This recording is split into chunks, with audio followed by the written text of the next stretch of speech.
Good evening, everyone, and welcome to another episode of Trails in the Sky, second chapter. This is me, your host, Logic Blade, and I apologize if my voice is a little rough today.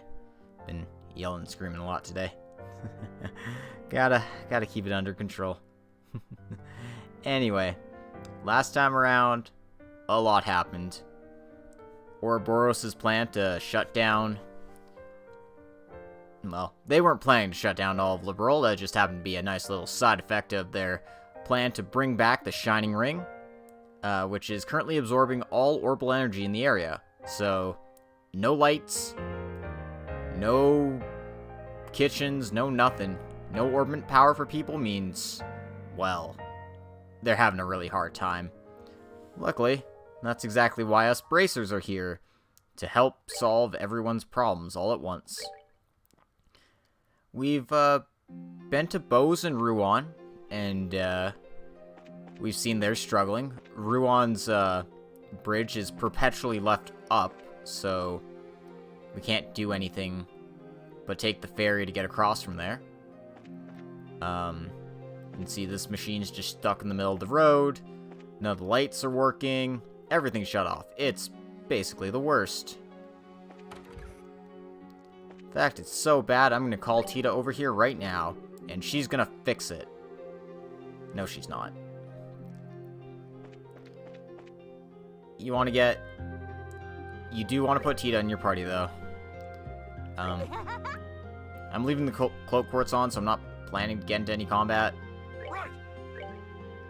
But just in case I do, I'll be fine, even if Tita's basically just going to be dead weight in any sort of fight we get into. Whatever. Any case. Kilika, before we called an episode, was telling us that the Hot Springs in Elmo wasn't working. People in the Zeiss Central factory were having problems. So let's go bug some people at the ZCF, shall we? Can't imagine Mayor Murdoch or Factory Chief Murdoch is taking all this too well. Wonder what room he's currently hiding in. Probably his office.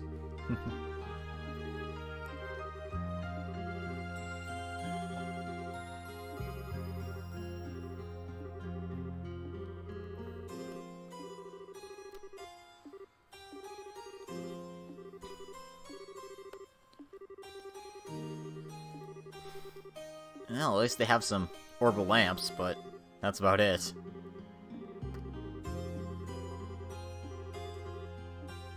But looks like he's gonna go struggle on through, do his best. So, you know, all we can really do is hope that he can.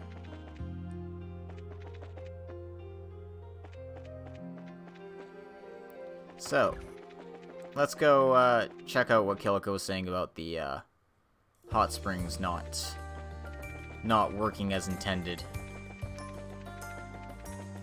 Given the circumstances, we probably have better things to be doing than checking out the hot springs, but if we can help them out, we can help them out, right? So hopefully this won't be a long and involved side quest that will take us all over Liberal.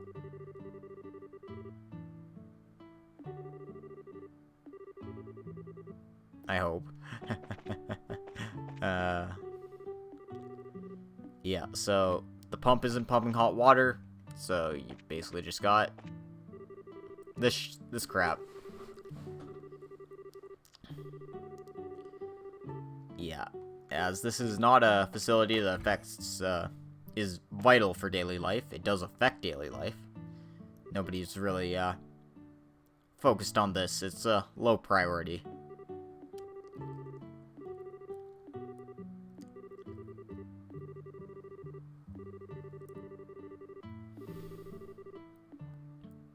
Well, apparently we can still stay at the inn, though we can't use the hot springs for anything useful.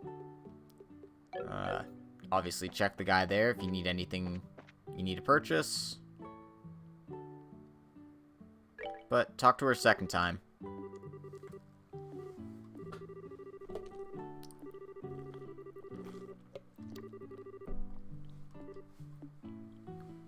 we could say this sounds hard, but let's offer to help anyway.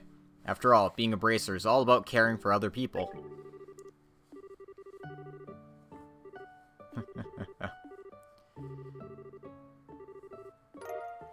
Seems like Estelle has an idea floating in that head of hers.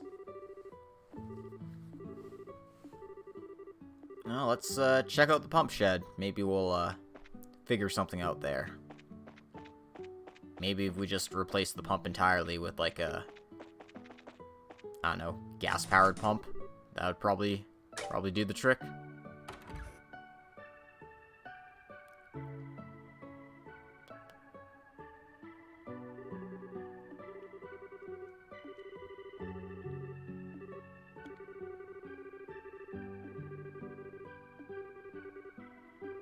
Yeah, you can't really carry it by bucket. No, that'd be silly.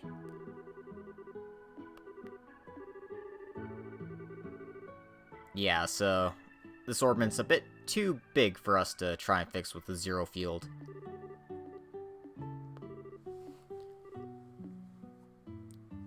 But if you do bring Tita around, she comes up with an idea for this. Just what you would expect from the granddaughter of one of the greatest minds in the entire continent.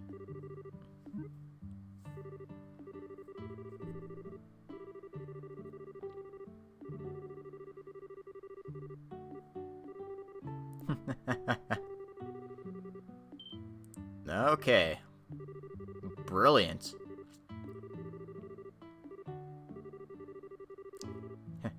Yeah, we used a combustion engine in Zeiss before, because we needed something to try and crack open the gospel with a buzzsaw.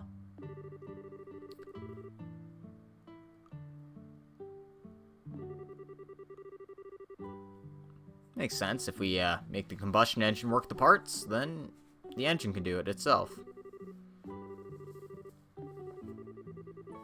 So, we need to get fuel and an engine for it. Well, at least we have a plan set in place. Let's tell Miss Mal the good news.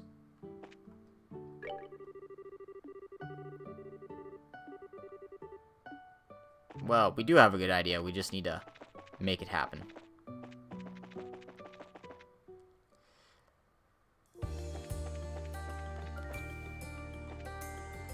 Anyway, so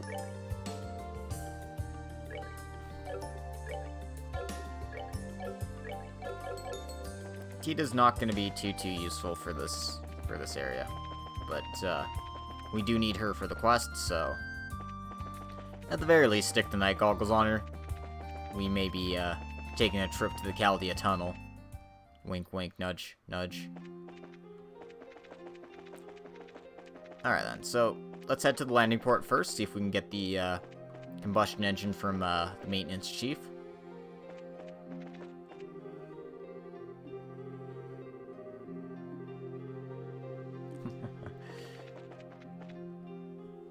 Luckily, he's right here.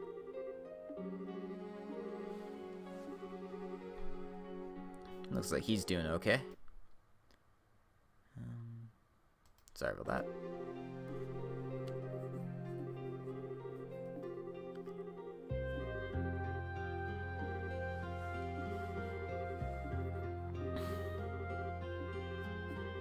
Yeah, we want to steal your combustion engine, buddy.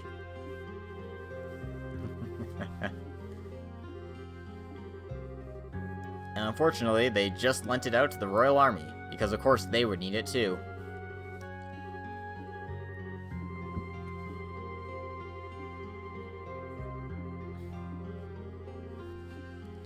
So, we'll need to contact Leyston Fortress to let them know, hey, we need to get that combustion engine. Luckily for us, we have a working phone in the city, in the Bracer Guild here. So, talk to Kilika, let her know.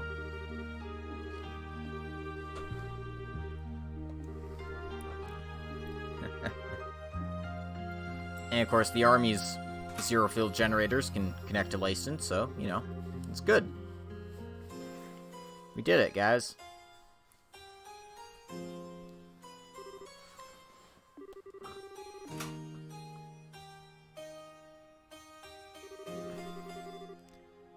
The combustion engine is not at the fortress. Great.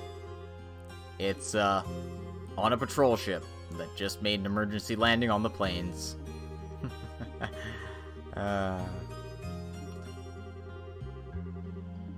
Well, guess we're gonna go searching for a combustion engine. Yeah, no, this quest isn't annoying at all, guys. Don't even worry. We did see it earlier. It was on the, I think it was this screen here. It's just kind of in the middle of the field somewhere. So, if we see it, great. If we don't. But luckily, it's in fairly plain sight compared to some of the other things I've been trying to find in the frickin' Strat Plains.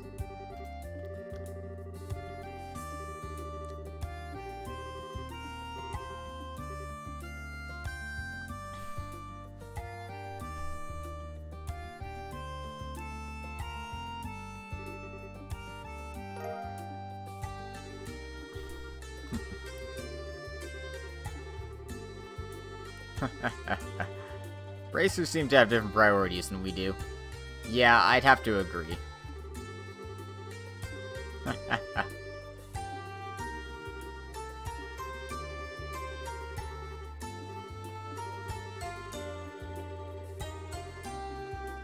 We're not sure what we should be doing at this point, but I do. We need to get maximum bracer points, and that means being the best bracers possible. And bracers are, above else, champions of the people. Alright, so with that little diversion out of the way, we've got the combustion engine. Hopefully it'll be a lot simpler to get the gas.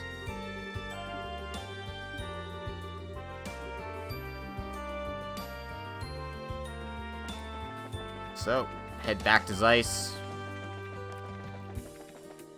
And Joshua says, let's go to the basement, they might have a supply there. So, you know, our next destination is pretty well set in stone.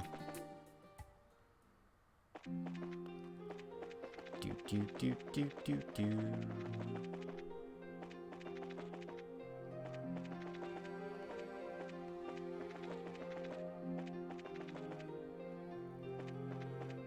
Anyway, talk to the guy down here. Instead of Faye, because Faye's on the RCL, we're going to talk to Rudy.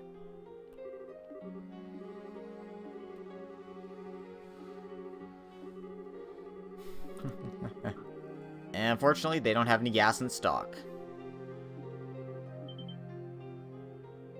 Luckily for us, Chief Murdoch's here.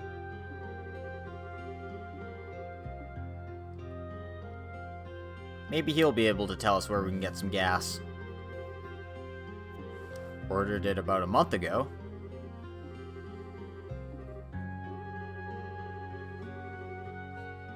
But apparently they're going to deliver it by sea instead of by, like, car or anything. Or airship.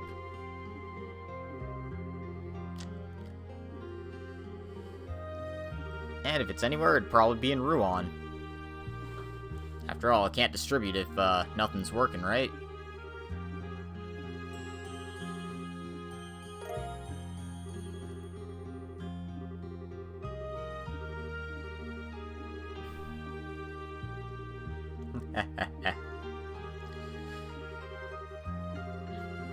Well, we've got our next destination. We gotta run all the way back to Rouen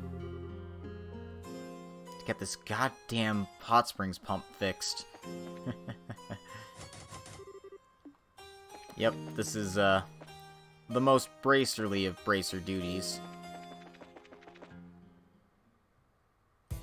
So, we're here again. Alright. This stuff is hell on the eyes, too. So, just bear with me as I groan in agony through all of this. This is brutal and I hate it. I hate it so much. Ugh.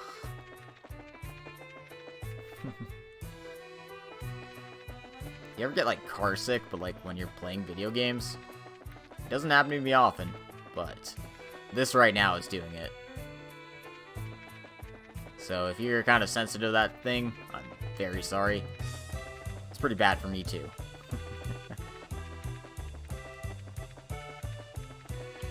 Luckily, the tunnel isn't that bad when you've got the cloak quartz and the night goggles on. So we're not put too much out of our misery here.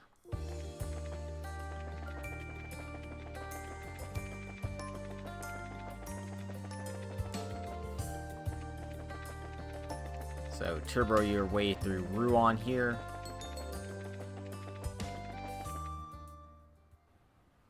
And we'll need to talk to the Harbor Master, who is probably Mayor Candidate Portos.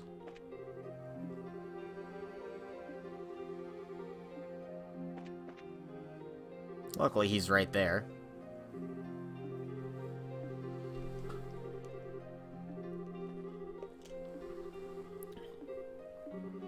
Apparently we have to ask Harg, though, because he's responsible for handling the freight.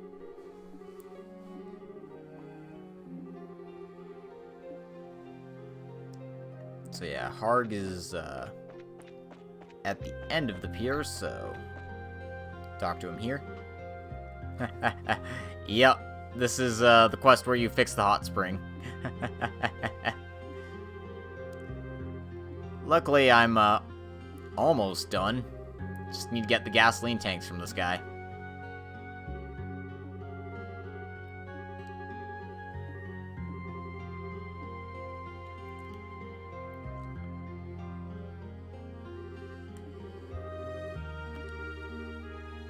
Well, with 3 jerry cans, that should be enough for Zin to carry by himself.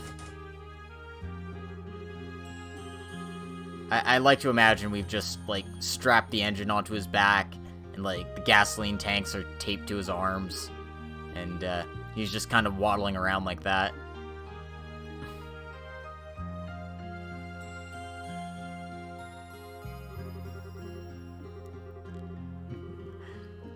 Alright, so we got the gas, we, got the engine. So we can, run all the way back to Zeiss. Run all the way back to Elmo Village. Zin is good for 2 things. Getting punched in the face and, carrying a whole bunch of crap. So, you gotta have somebody do it. And Agate is currently drinking with Sherazard and Zeiss, so, you know, he can't do it.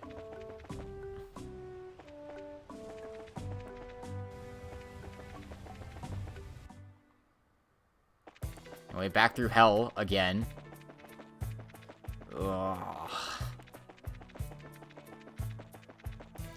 Luckily, I only have to put up with this for this one last time. I don't think I have to go back into the tunnel after this. Ugh.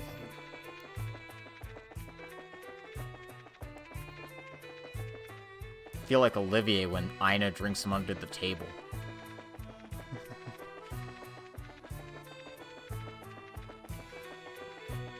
Good news is, I'm not going to blurf on camera. Just can't see my face.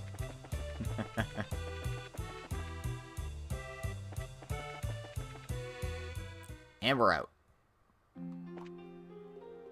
Means I can take these night goggles off forever.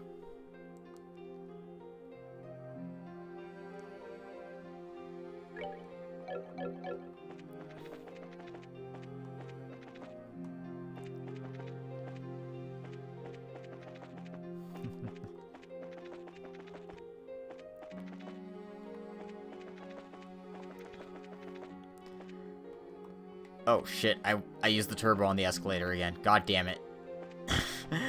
Don't use the turbo on the escalator. Or else that happens.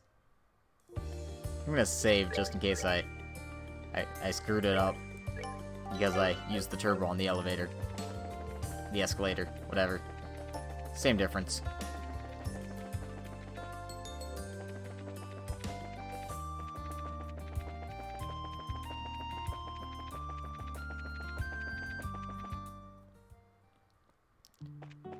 Alright, now we just have to get to the pump shed.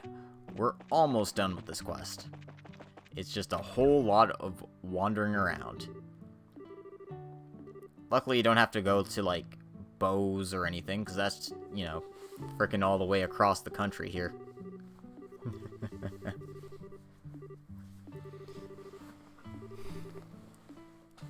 So, Tita's gonna do the hard stuff, we're gonna do the simple stuff, and we're gonna plug this combustion engine in here. Time to make a real racket while we, get this hot spring working.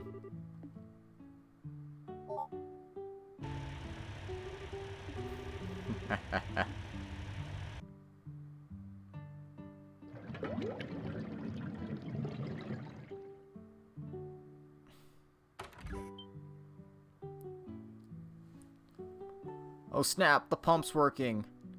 Now we can bathe in the hot springs all day long.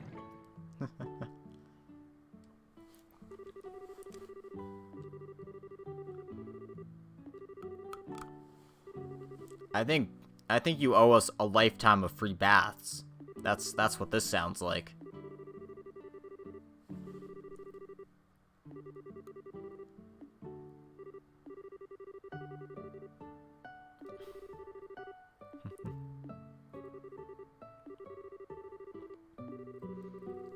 People can do anything if they put their minds to it. Oh, Estelle, ever the optimist.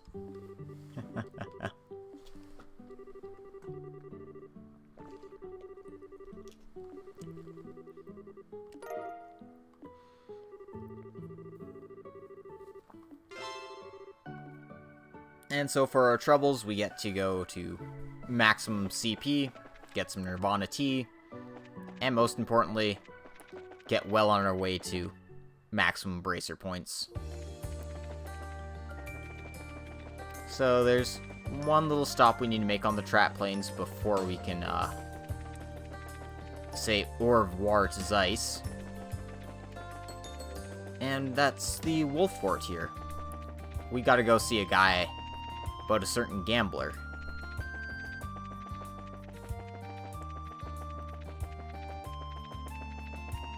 Gotta go back to the past gambler, Jack. No.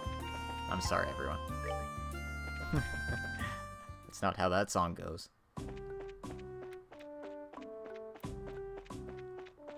Anyway, no, we don't want to go into the rest point. We want to go into the barracks here and talk to Chief Warrant Officer Pace.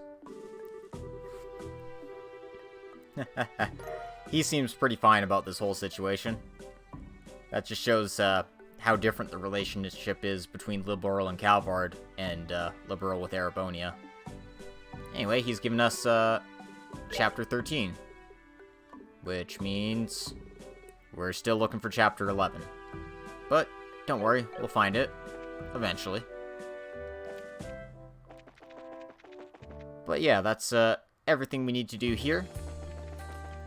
I say that, but there is a monster on the way to Grand Cell, so we're just gonna hit that along the way. But the first thing we're gonna do is stop in Zeiss and drop off some dead weight. I mean Tita.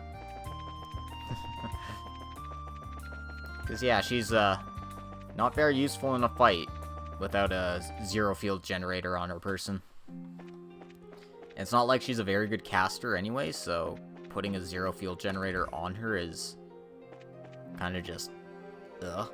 So yeah, Agate, get your ass back in here. I mean, Scheherazad's at least somewhat effective as well. She has nice crafts and such, but she's definitely more of an arts user than these two guys, who will be just fine in this situation. This is probably the only situation where I would suggest using as many physical party members as we have right now. Yeah, like I said, there's our literal monster just right outside the gates here.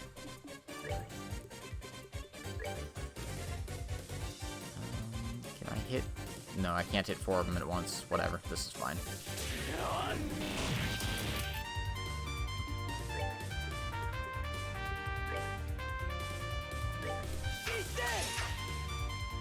Damn it. That's not very cash money of you, Agate.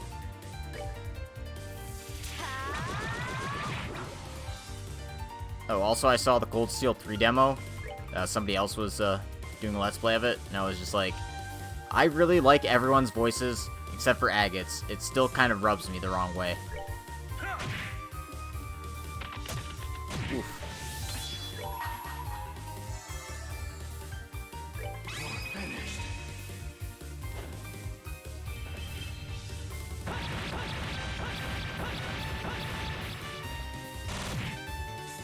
Yuna's stuff seems, like, very rough in the, like, first part of the prologue, but, like, the school part of the prologue, she sounds more, more confident and comfortable in her role. I think, that's probably the case where the, frickin' in media res opening was, probably the first part of the script, and just a bit rough and getting used to it was all it took.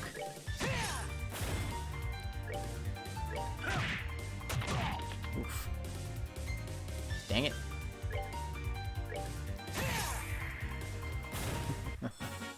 Care for a rematch?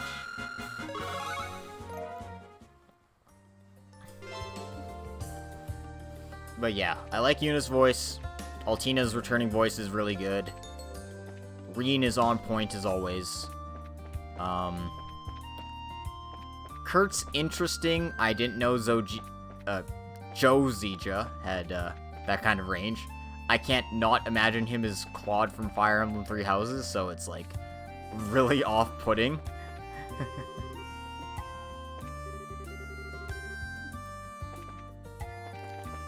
And yeah, Aurelia's was actually really freaking good. Like, I'm like, yep, that's exactly how Aurelia should sound.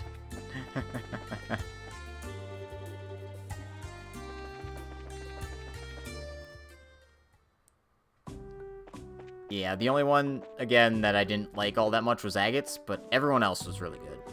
Even Tita. Tita was really good. I was a bit surprised at it, but I was like, yeah, this actually works for her, so I don't really have a problem with it.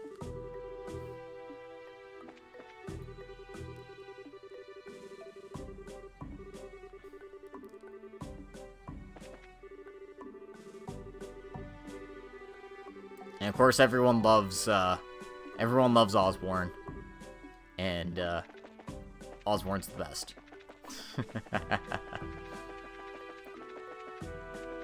What am I doing? Just go in the gate. God damn it, go in the gate.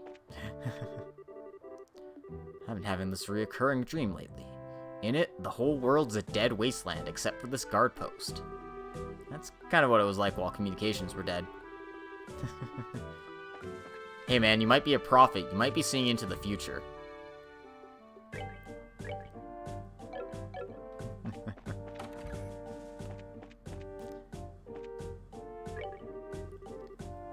Randy's wasn't what I was expecting, but I'm just like, I just listened to it and I'm just like, yeah, this works. I dig it. It's not what I was expecting, but damn do I dig it.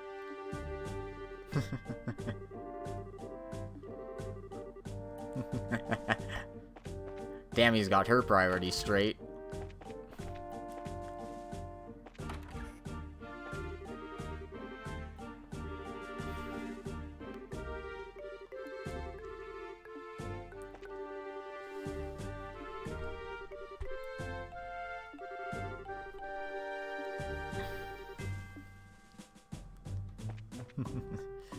And I think that was all of the characters who had voices. I mean, other than some of the students who had a throwaway line here or there, wasn't really enough to, like, really get a sense of them.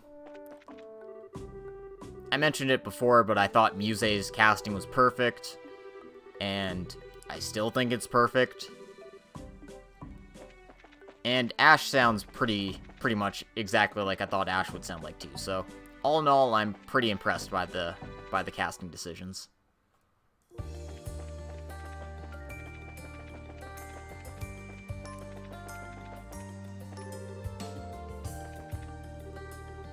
Alrighty then.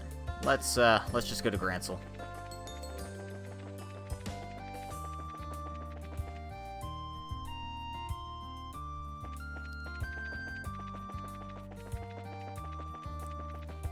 If you're playing this...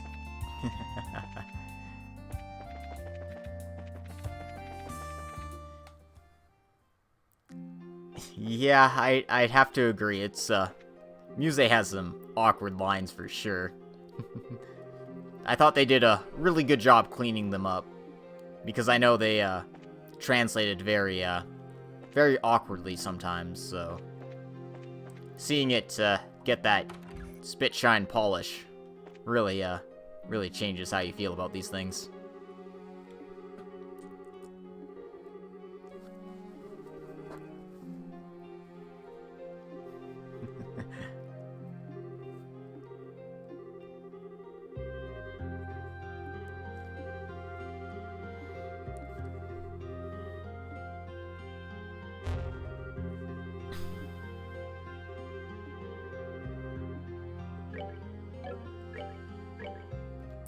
Let's see if I can get Joshua. I can get Joshua a slot here. So, just gonna do that.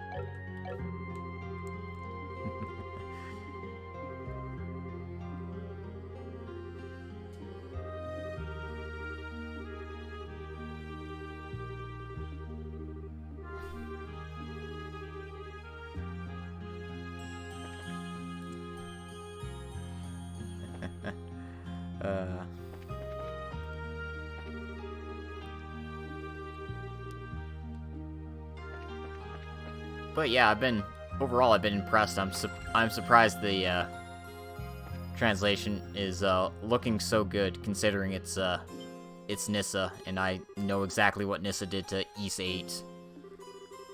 And I still remember what they did to Artanelico 2, even though that was like 12 years ago at this point.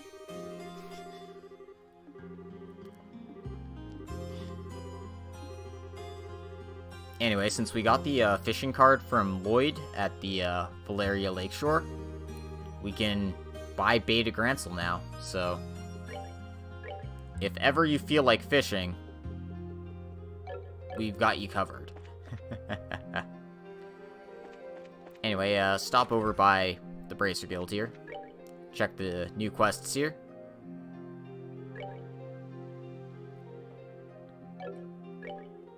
I certainly hope they realized how much was riding on Cold Steel 3. I mean, they seized the property from Exceed, basically, so they knew they had to do it right. And especially since it is such a good game, I really hope they do it justice. Yeah, I did hear that they,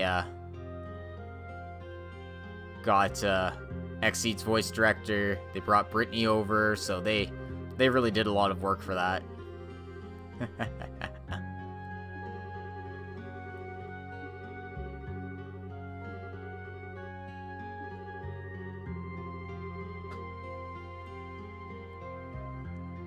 Yeah, that's basically it, just the management. So, hopefully, with all that experience under their belts, it would be smooth sailing.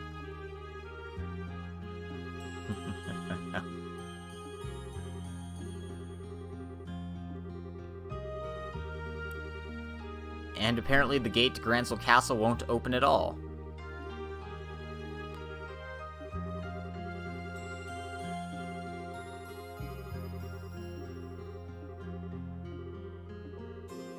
So, at least Grancel's phone was working. We didn't need to give up a zero fuel generator. So we just got a few little things to take care of in the city here.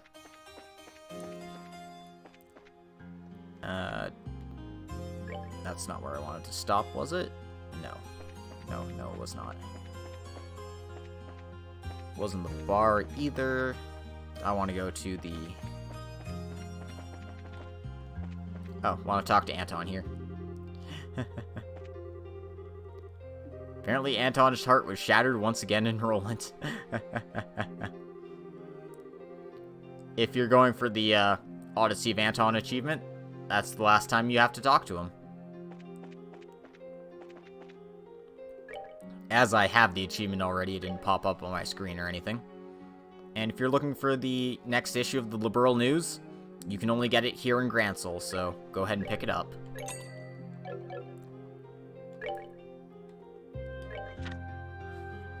As you are no doubt aware, all orbments are experiencing an abnormal loss in power.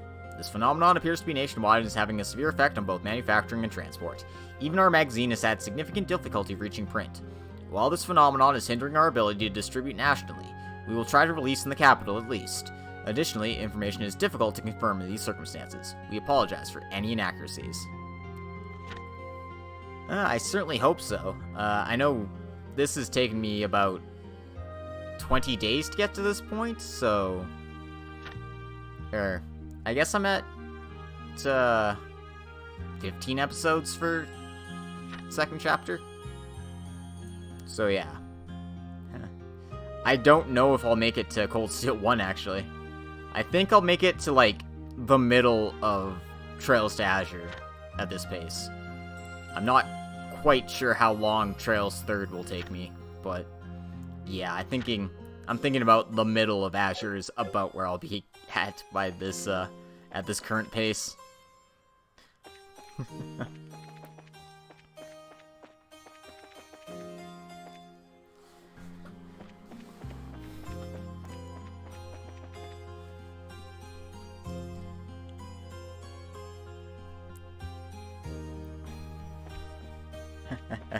Yeah, for sure. If I had thought to start this a few months earlier, I might not be in this pickle, but c'est la vie. Anyway, there's a monster in the sewers. I don't know exactly which sewer it's in, so I'm just checking my guide real quick, finding out where that is.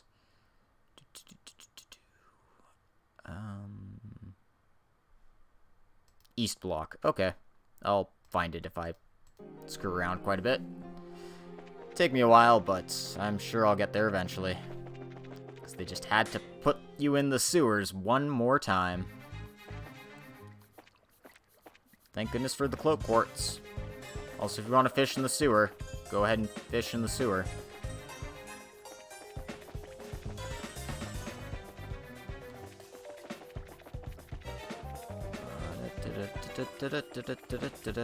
Where are you hiding?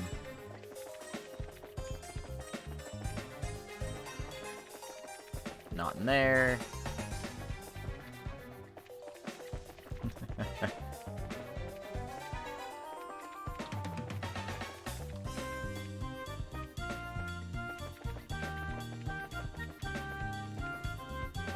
Check this little alcove. That's the shortcut to the north block.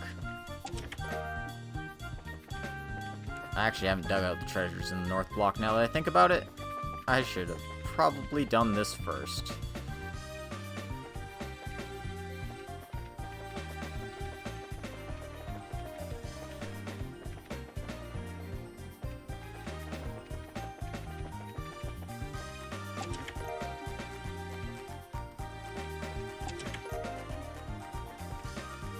Not that any of the stuff here is very useful to me. It would have been useful in Chapter 3 of the game, but definitely not in Chapter 8.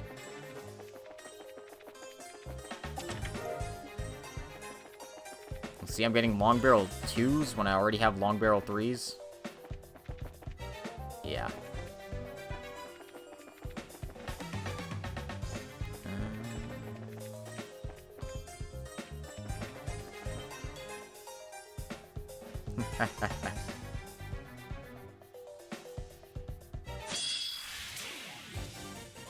Is this our sewer monster? Is it just creepy sheep? No, it can't be. These things are weak as hell.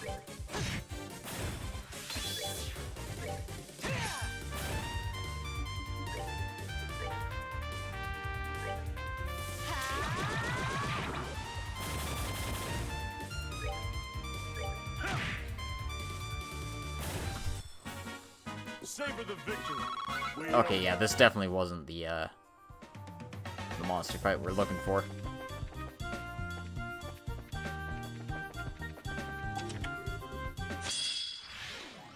Nor is this.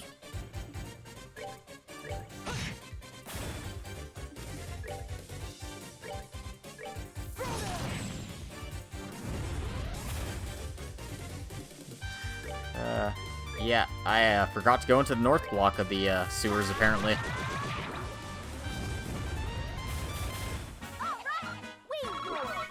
Silly me. A holy cloth. More like a holy butt rag, because we're not going to be using that.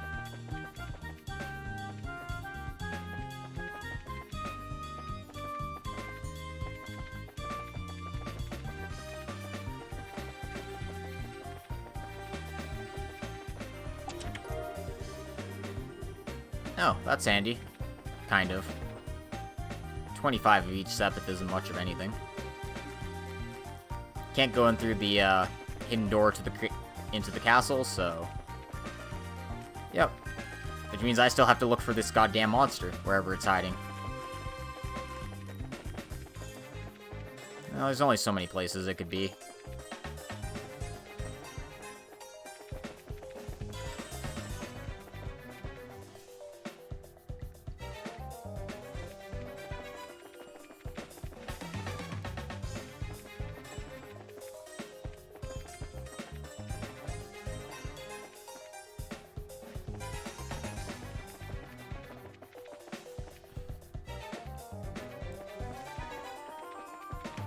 Oh man, this area is just as annoying as I remember it being.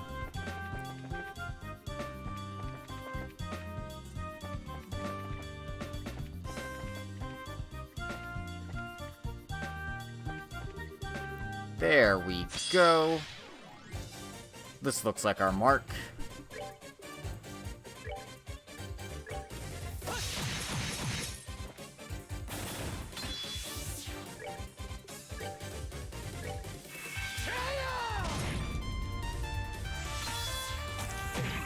Ugh.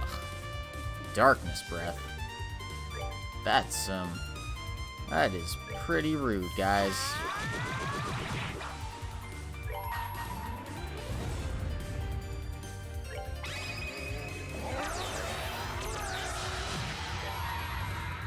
Luckily, Agate doesn't need a C to smash you guys with the final break.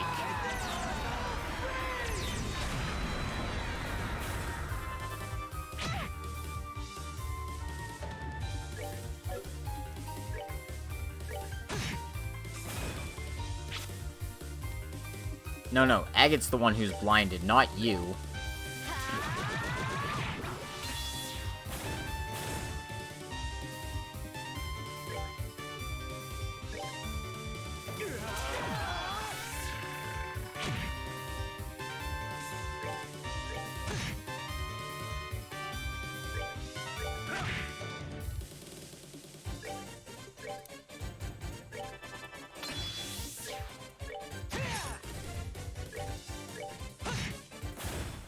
That's that then. Let's move out. Honestly, it was harder to find this thing than it was to fight this thing. But it dropped the death blow accessory, so that's useful at least.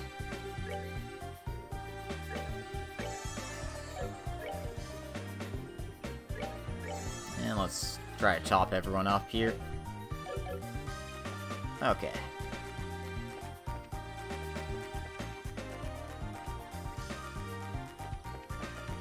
Now we can finally leave this hellhole. Can't move that lever though.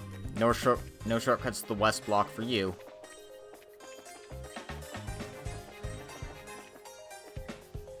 Now then, do I remember how to get out of here is the question.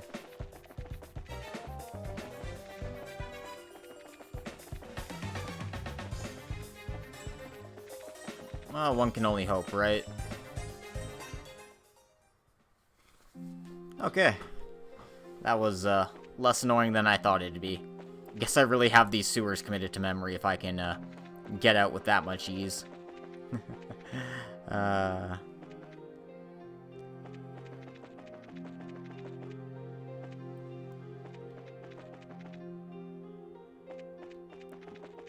Let's go report the quests we've done to Elnon here.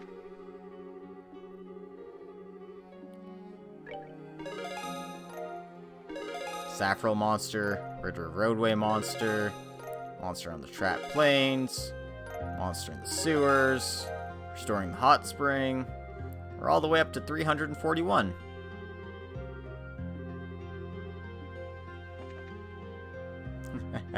Yeah, Cloak does do a lot of work. And I haven't said my daily prayers to the Cloak Quartz. Truly Adios' greatest gift bestowed to mankind.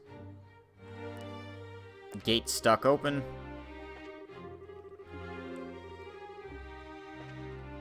Let's see if we can bug Claudia. I know she's busy, but hell, we're busy too.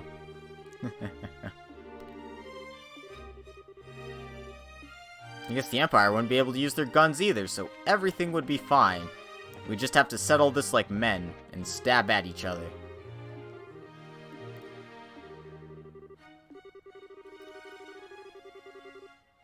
Okay, looks like we can't bug the Queen or Chloe right now, so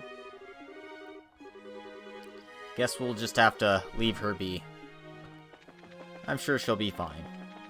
Nothing can possibly go wrong.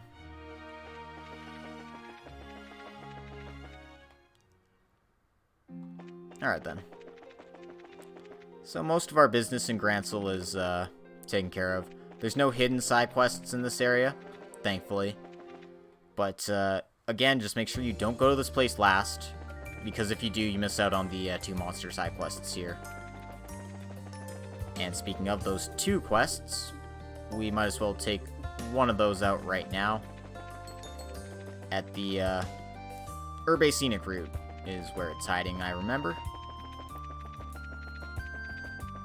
We just need to get on our way there.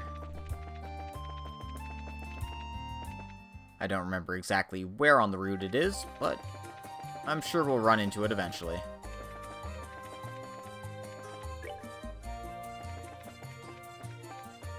Hopefully it's not, like, out of the way.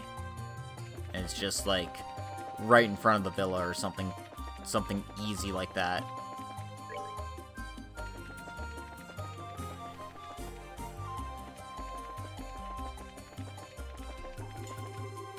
Oh, it literally is right in front of the villa. Huh. I don't know if that was intentional or not, but they're in perfect range for one of these.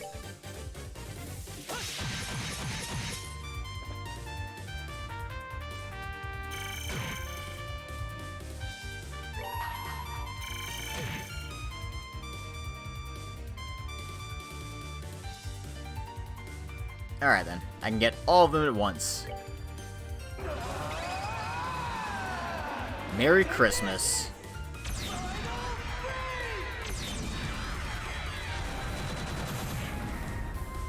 Well, that takes care of all the chaff.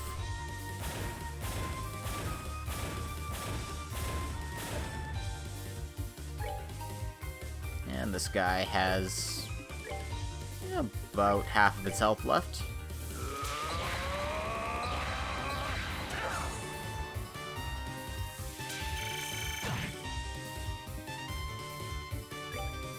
Rude.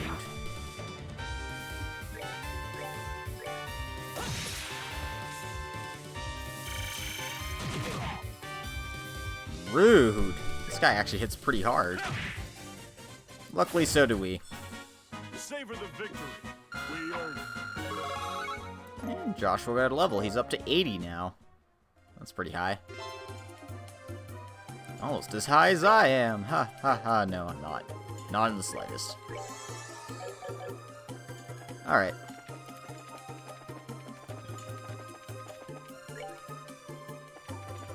Well, that's our problems in Grancel taken care of, which means we can head straight for Garoon Gate and move on to the final region of Roland. This isn't Roland. That is a fishing spot, though, if you need to catch some tasty fish.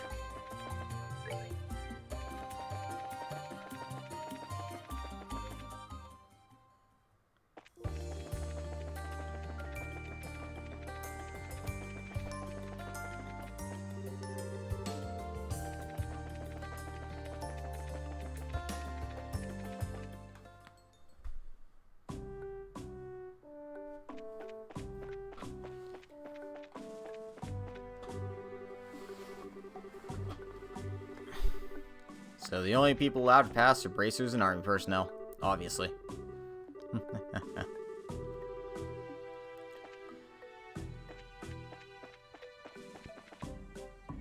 Let's just press onward.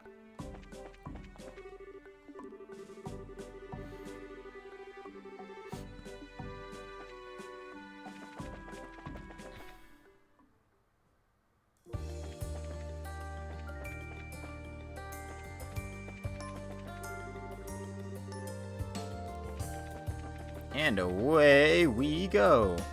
Oh wait, there's a monster in our way first. We need to kill that.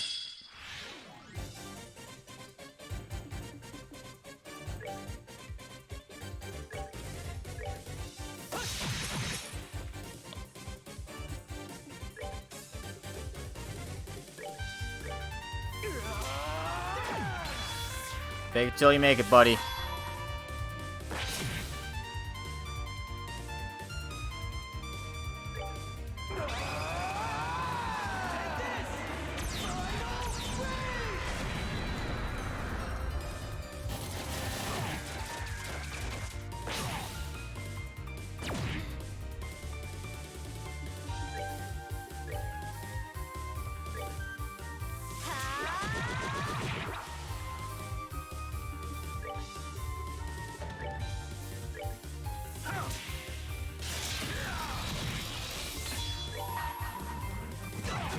Ooh. Self-destruct is nasty. I guess let's just take care of these guys.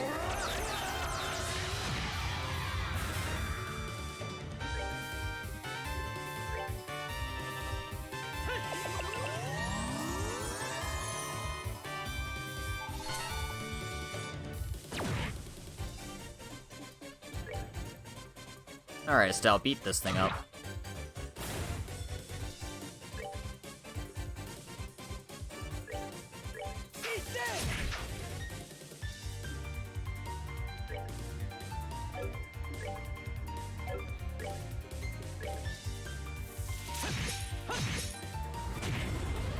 Ooh.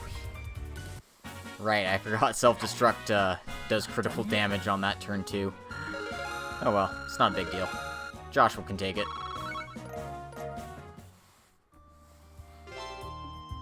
It's another one of these random monsters out of the way. Believe it or not, we've only got 2 quests to go. Luckily, we don't need to go into the Mistwalled Forest, so don't worry about that.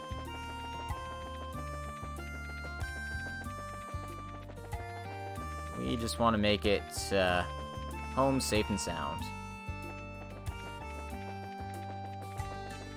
Speaking of home, let's check on the Bright family house. I doubt they'll give us a cutscene or anything, but figure. Hey Joshua, we're going into your room. We're sleeping in your bed. No! Yeah, they really missed out having a little scene here. Like, yeah, I can't even, like, pull out my harmonica and play it. Lame. Okay, that's enough of that.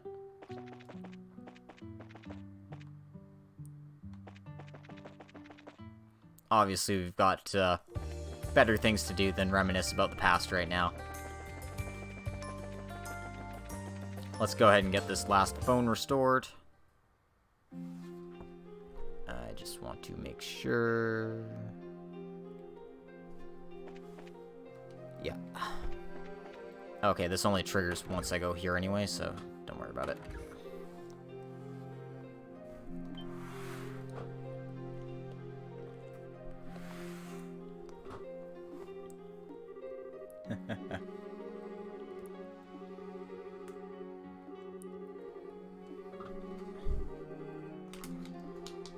Luckily, nobody's done anything stupid yet, but it's only a matter of time. Which is kind of surprising. Liberl is filled with people who are way better than most people, that's for sure. Don't mind that. Don't mind that at all.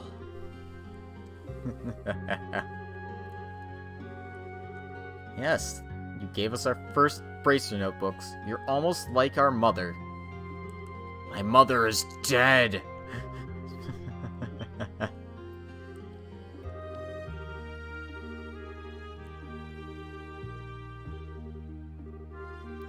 So naturally, we should fill Ina in on all the information we know.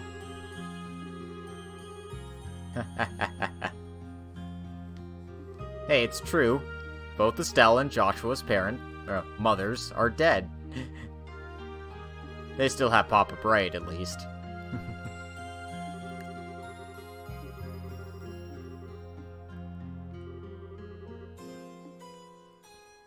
And since we've only got one to spare, we're going to sadly leave Joshua unequipped.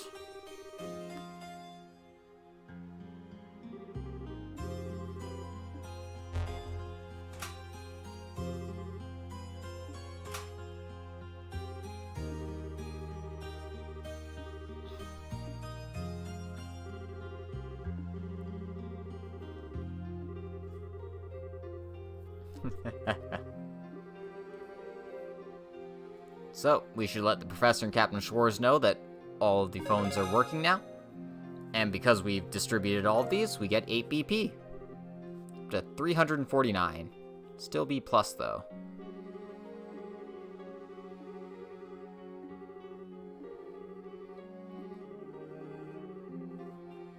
Anyway, just patrol around Roland, check the job board, that sort of thing. And check out the Malga Mine, because this is another hidden quest.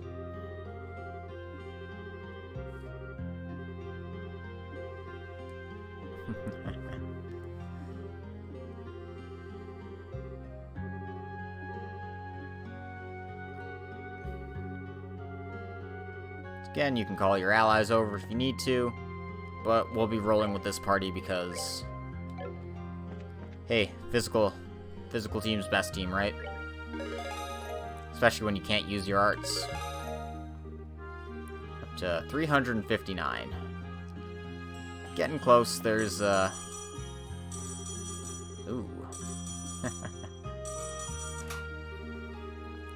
Let's see what's up.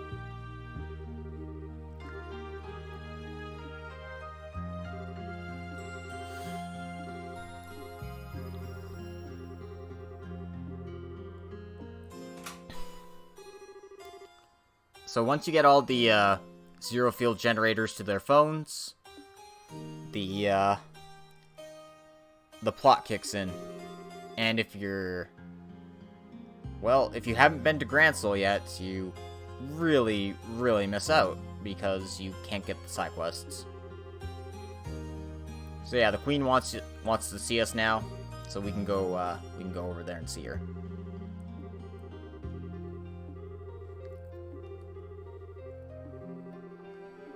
Must be something secret. But it's not an emergency, so, you know, do all the things you need to do first, obviously. We're fast reaching a point of no return. Another one, at least. This series is full of them. So, make your save.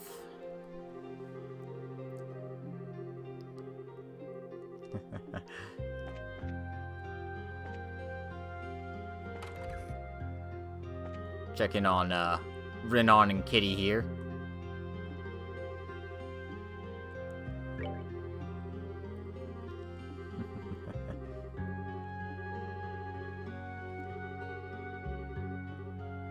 He has a vague sense of unease about his future. Maybe it's that maid who's helping out at the shop here.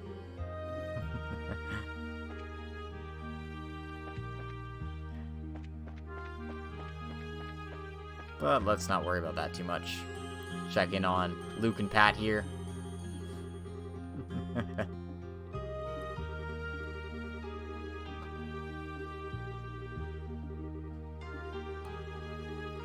Let's get that weird flying island in the sky. It's kind of a bummer, but we'll stay inside the city. At least they, you know, listen to instructions. Unlike some brats.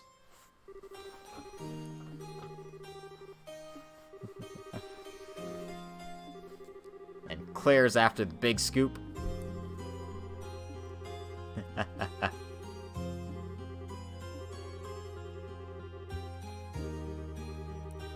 She's gonna get the scoop of the millennium, just you wait. She's gonna be winning the Pulitzer Prize before we know it.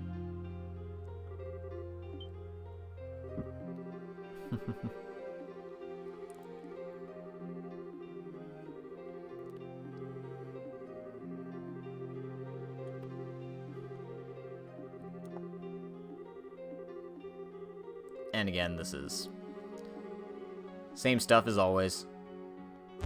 Wait, we can use the factory now?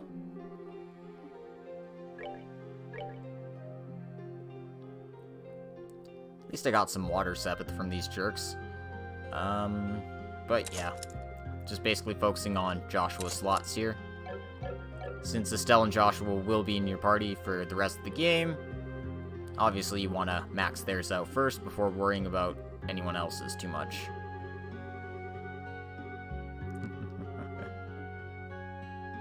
Of course, it's nice to see some people have utmost faith in us. Unlike, you know, in Crossbell where they're just like, oh shit, they're sending the cops? Really? Don't worry, we'll get to that in time. Seems like a whole bunch of people here at the church.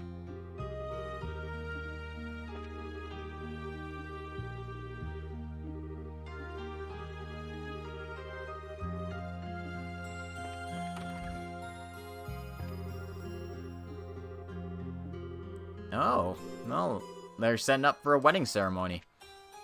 I wonder how that's gonna go. Unfortunately, we don't actually get to see the wedding ceremony just yet, because we got work to do. Not at the landing port, though. We want to head to the mine. We also want to head to the tower. So, we got two things to take care of here. Lucky, lucky us.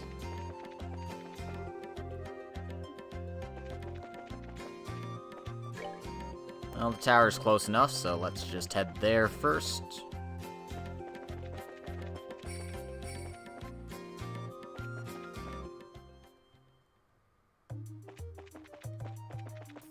Once again, basic tower map, you climb to the top. You fight the monster at the top. Same old, we've done this song and dance plenty of times before.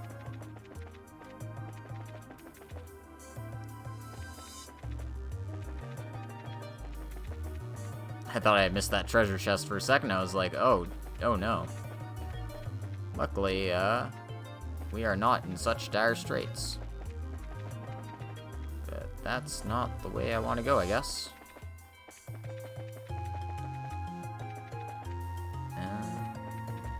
Down.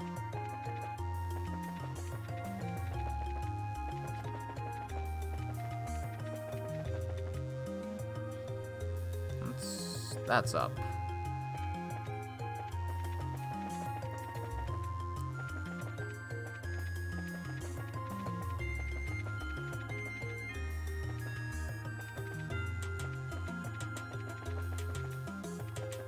There we go. Again, we're gonna have to temporarily take off the cloak quartz and remember to temporarily put it back on.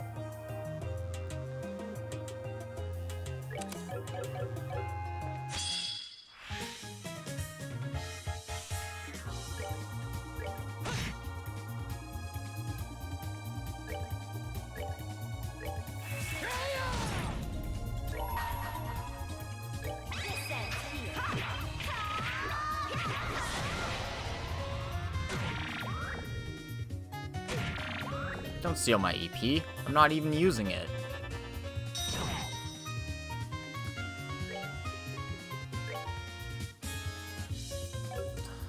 Lame.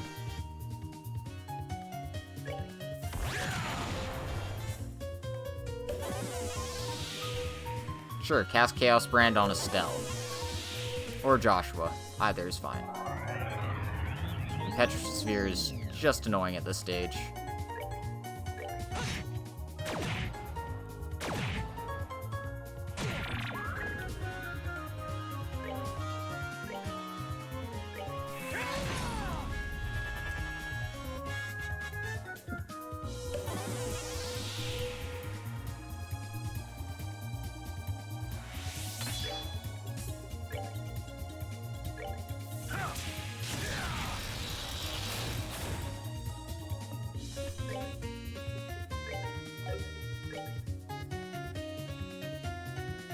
Damn.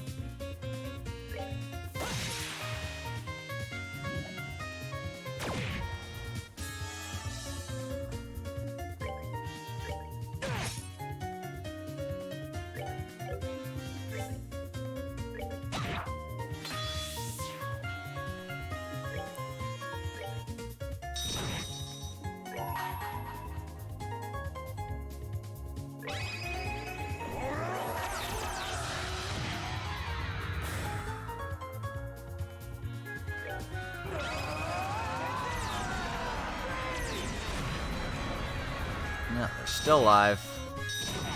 Still being really annoying.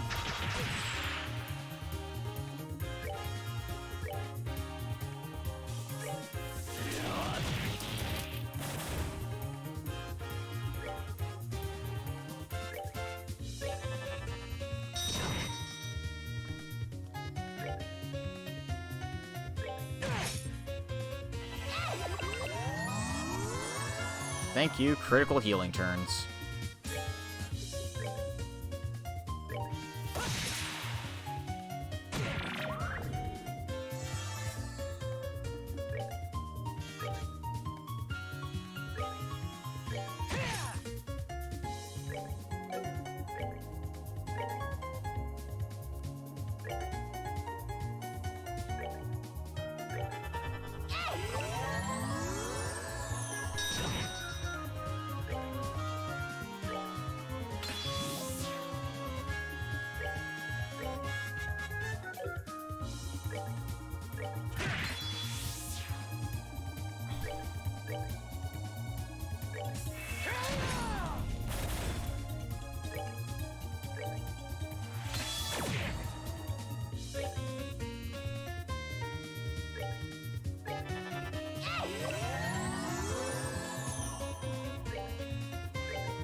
And this is more annoying than hard.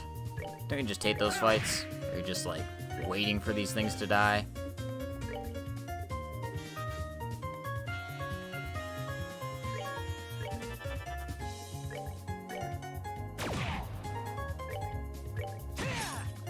There we go.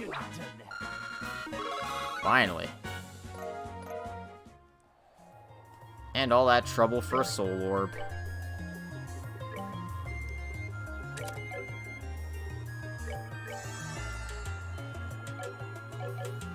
Alright. Ah, stop that.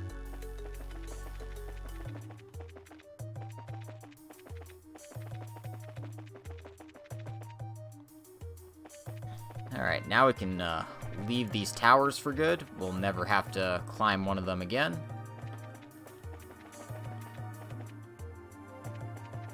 Well, none of these towers again.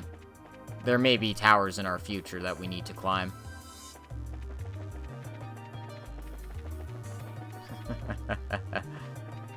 But yeah, we're done with the tower, which means let's head on over to the mine next. I gotta say, having only one caster, and it being Estelle, is really grating.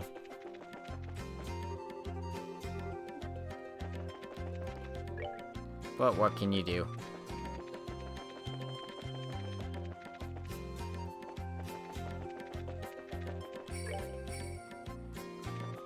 We've already scoured this place for treasure chests, so don't need to worry about that.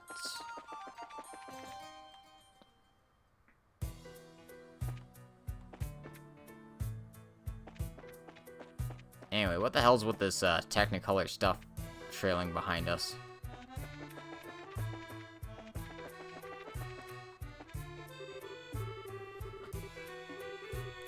Let's see what's wrong here.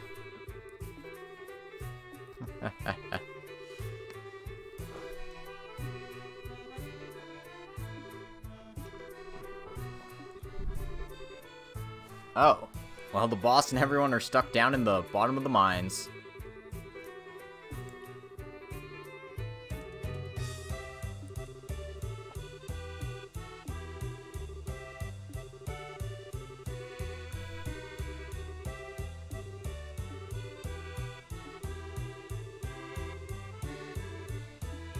And with all their orbital gear not working, we have a bunch of trap miners. Welcome to Chili's. Wait, shit. No, that's wrong.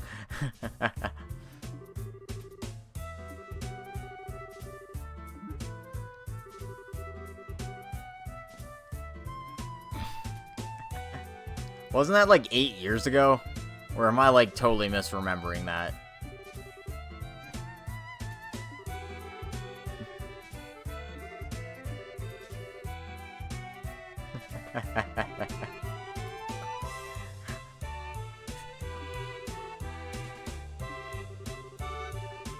It's okay, I'm sure people get trapped in mines all the time.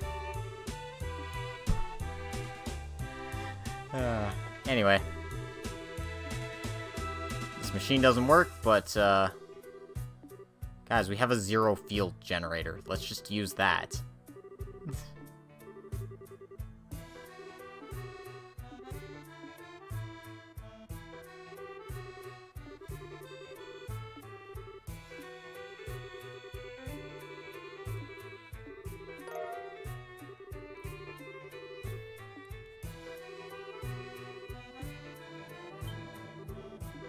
What in tarnation?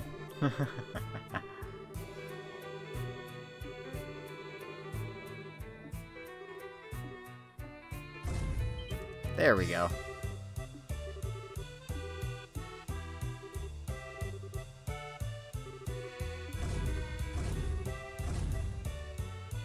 Thud, thud, thud, thud. Might have just been more present to just throw ourselves against the elevator repeatedly. No, we got it to work at least, so let's go rescue some miners.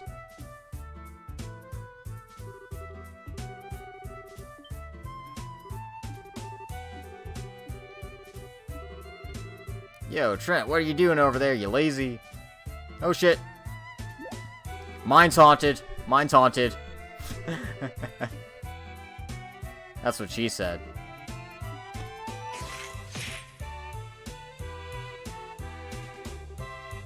Alright then. Let's fight some monsters.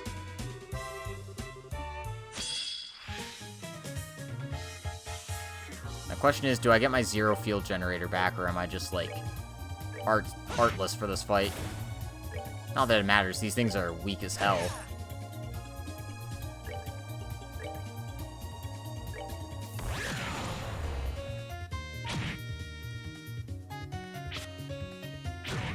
The only issue is there's a whole swack of them.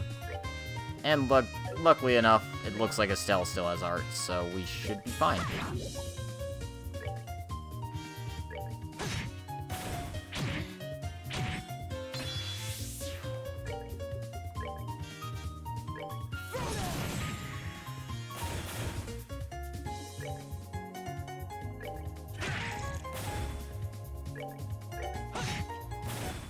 That's that then.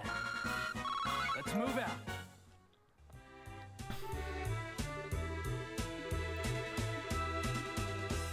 Is it okay to come out, please? Oh boy.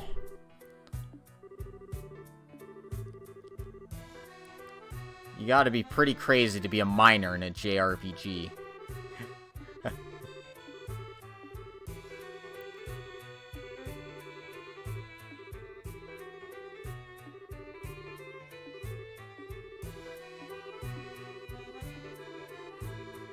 Oh no, Ridge is dead.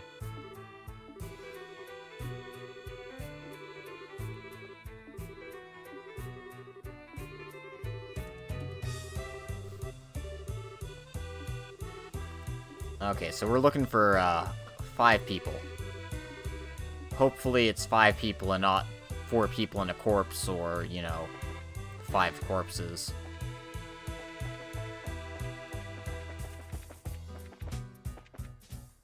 Alright. Once again, I'm using the tried and true method of hugging the right wall. And that will take us directly to the nest, so we're not going to be heading there anytime soon.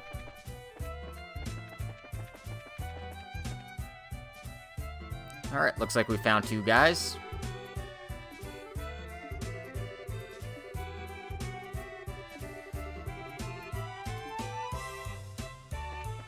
Oh look, the atheist and the Septian dweller. What do they technically call their religion? I mean, they are the Septian Church. Is it like the worship of Sept or something like that?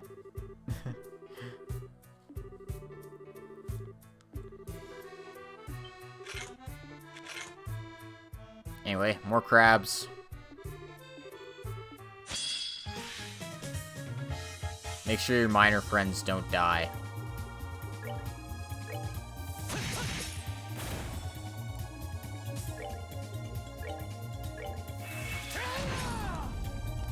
They're gonna have a hard time dying after that.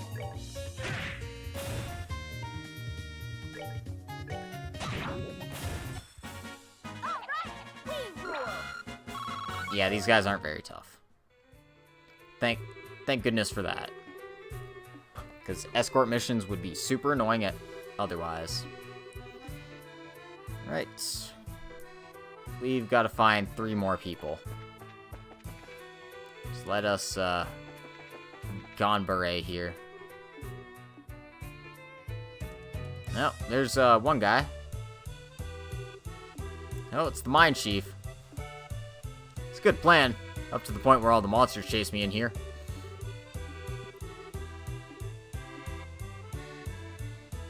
Damn it, you need to see your cute wife and your cute daughter. We're not gonna let you die here.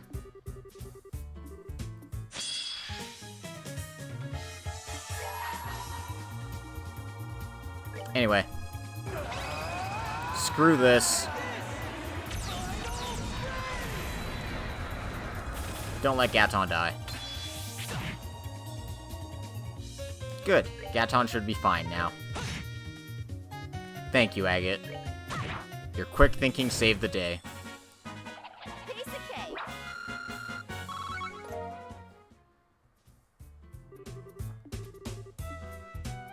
God, what a tough fight, guys.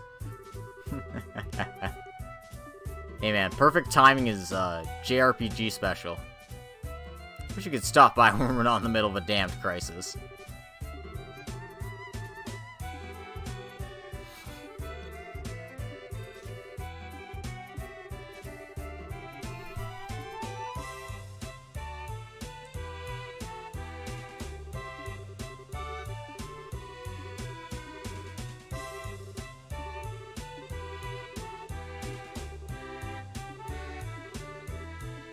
Apparently, Ridge might be at the construction site, so we'll have to check there at some point as well.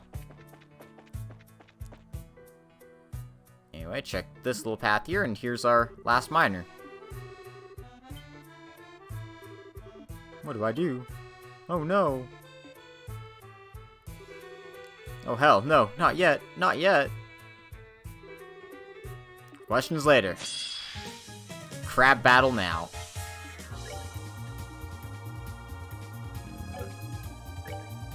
I might need to take off Action 3 off Joshua here. Because his movement is just a bit too low for my liking.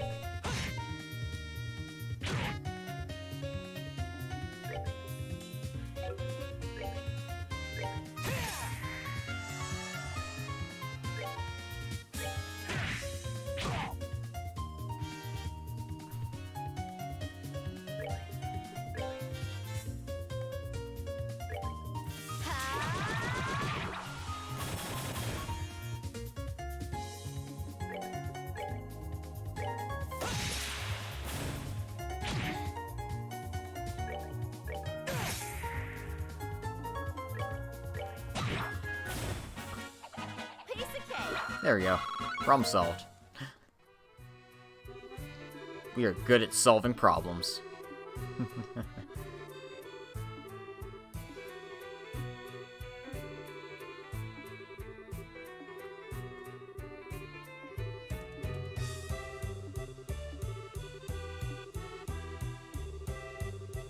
You should be able to avoid monsters. Should being the operative word here. That's all the miners. We just need to find Ridge.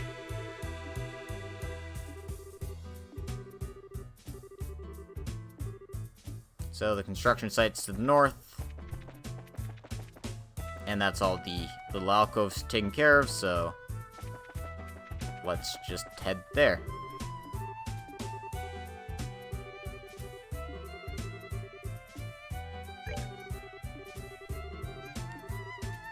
So, we're probably fine for this. I'm just dropping the save because you never know, this boss fight could actually just be really stupid.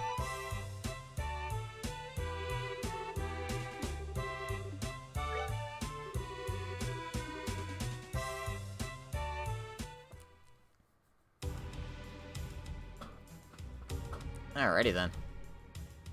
Man, Ridge is still standing.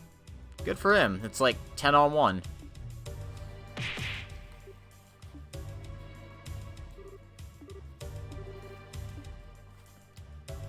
You've got to effectively use combat bonuses, buddy.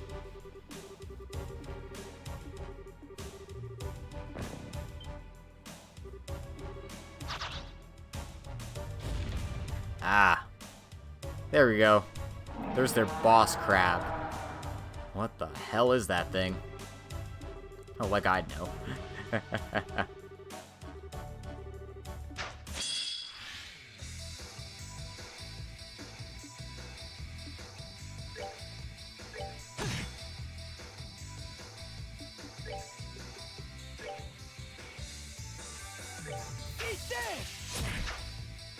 Ah, resists EP stealing. Rudeness. That's not very cash money of you, homie.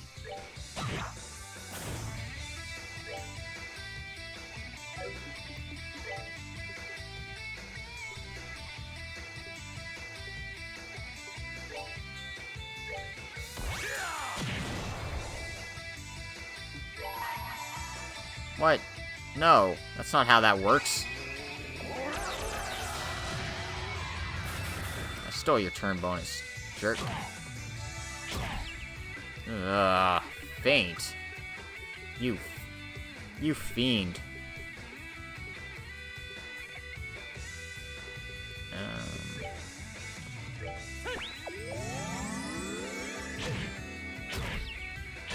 Okay, Zin's gonna be spending this battle doing nothing, I guess.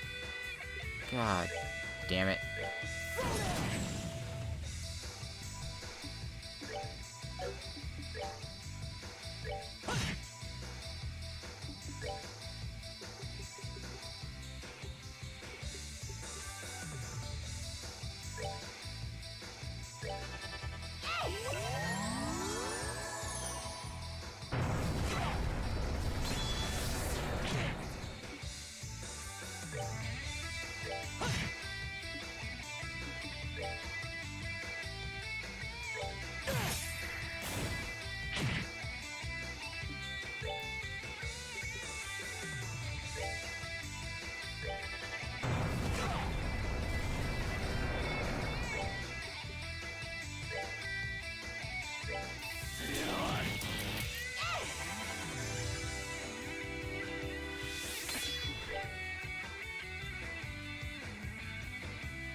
Alright.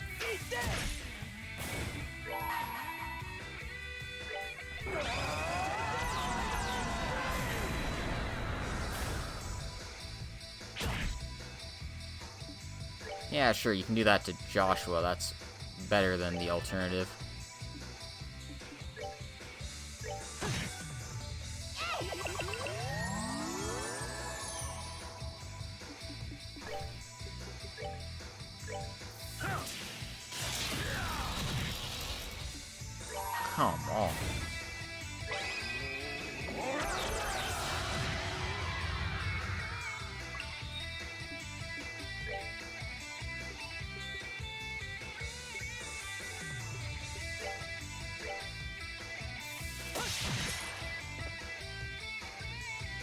Damn it, I thought there was a way to stop these things from happening.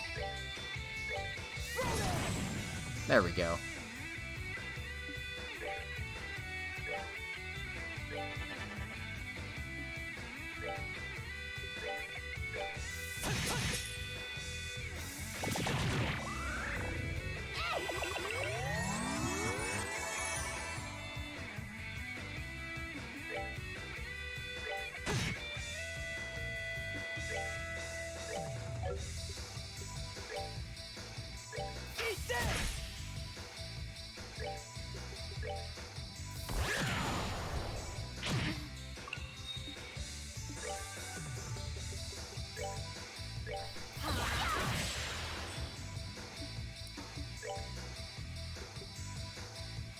Well, shit in a brick house.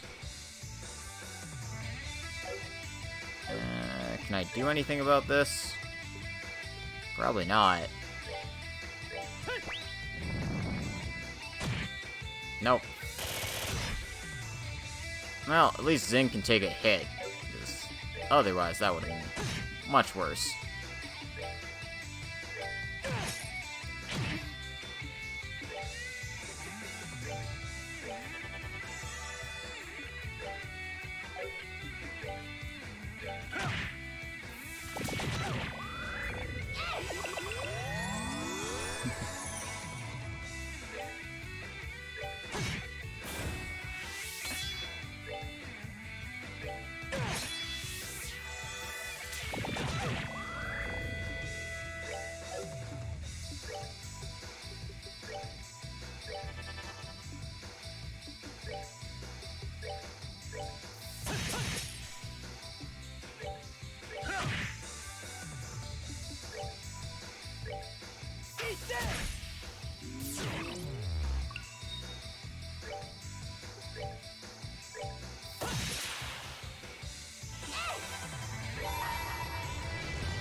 Rude, he stole my BP. What a jerk.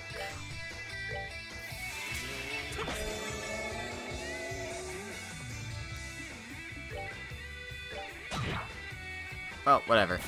That fight's done. Kiseki. Again, more annoying than hard. We'll get to a point where the boss fights are hard. Luckily, this wasn't one of them.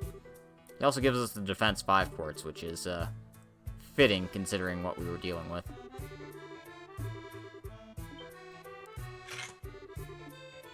And let's see how our buddy's doing. He's totally passed out. Don't worry, Zing can carry him. I mean, he's been carrying combustion engines and gasoline tanks all across the borough. What's one dude at that point?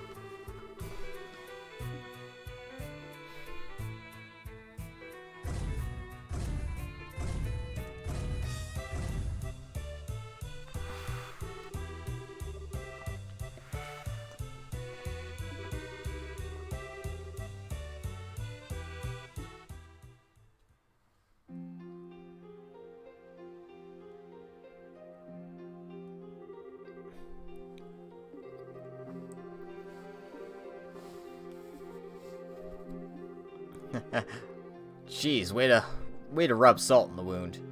But yeah, now Stell is a properly certified senior bracer.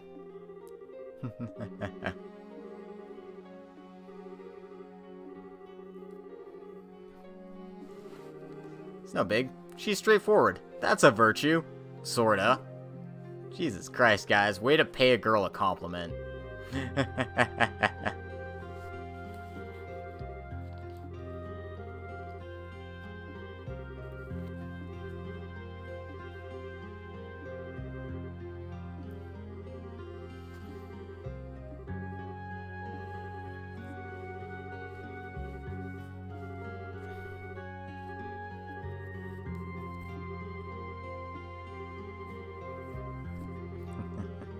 He'll be fine. He's a bracer.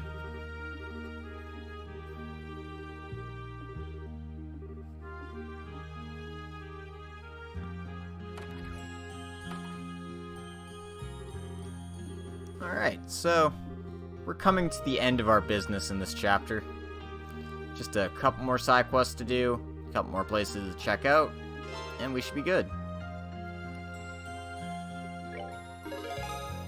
So, report for rescuing the miners, up to 367. So, well on our way. Let's pop in at the hotel here. Take a brief repose.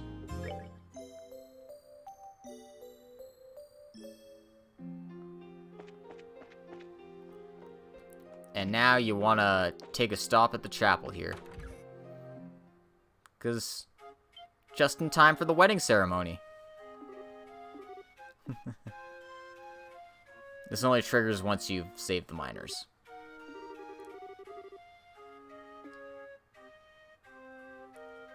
Looks like we went through all the boring stuff. And it's these two lovers that we've been following all across the country for the first two games. Seems like they finally decided to renew their vows in the place they first met. How adorable. I guess they're not renewing their vows, they're making them.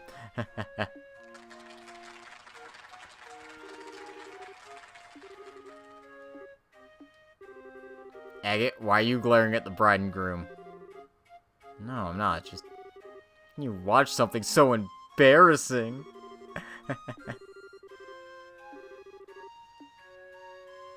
No, Agate, if I knew you were going to be such a spoil sport, I wouldn't have brought you along.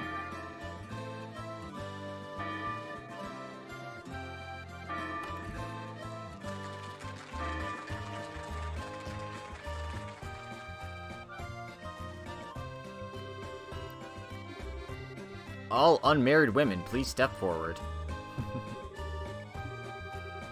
Ellie, throw it over here. Yep. It is the most exciting part of a wedding, in some ways. Not every way, though. And Estelle's already here. She is a comely maiden in the flower of womanhood. Unfortunately, we don't have Olivier to put words to this poetic moment.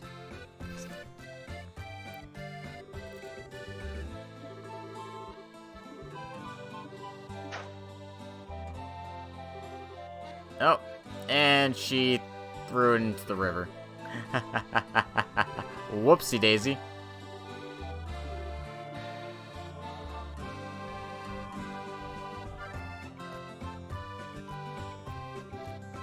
Oh, it's Kitty. Looks like she caught those flowers.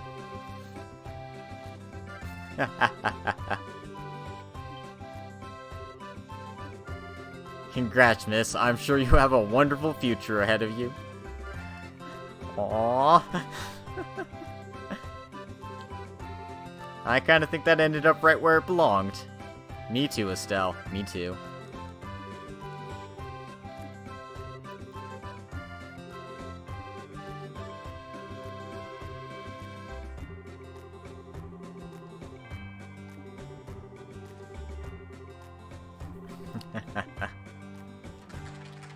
Aww. It's a sweet little moment in the midst of all this chaos. Just, just goes to show you, love can bloom on a battlefield.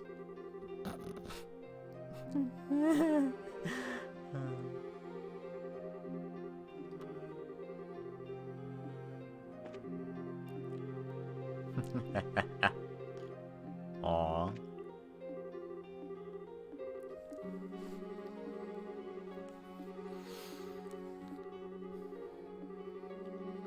Well, at least Father Divine has some nice words to say to us. Follow the light in your own hearts, because no one else will follow it for you. Anyway, now that that little event is over, talk to some people in the bar. But especially talk to Sarah here. Because she has Chapter 11 of Gambler Jack.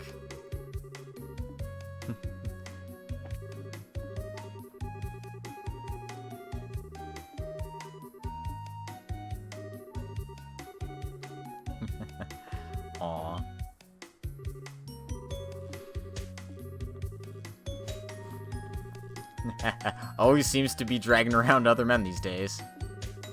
Makes me wonder if you guys hit some snag in your relationship, you know? I mean, she's, running around with 3 guys right now.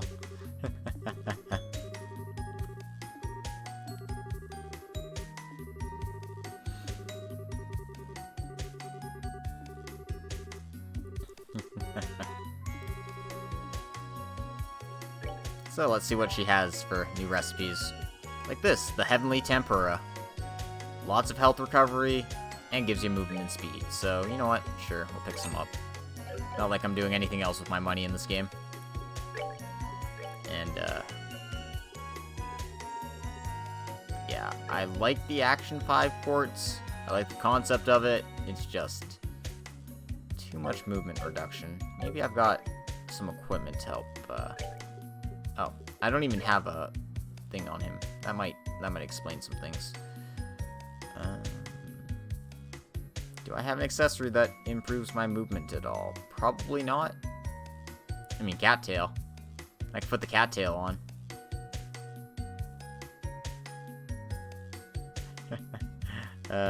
But yeah, we'll put the soul orb, or no, any of these would be fine, I suppose.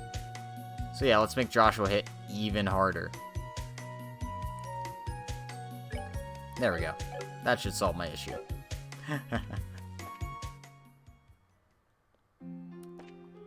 Alright.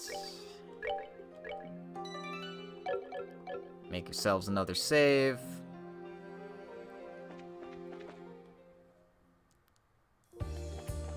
And now we just need to take care of a monster on the main road here, and that should be it for our monster quests. I hope it's just, like, directly on the road and not hiding somewhere.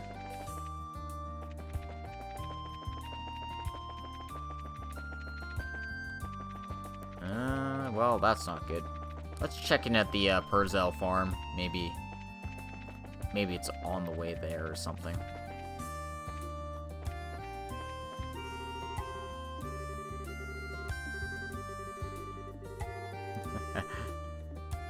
Jeez, these guys are really insistent that Erebonia is gonna invade us.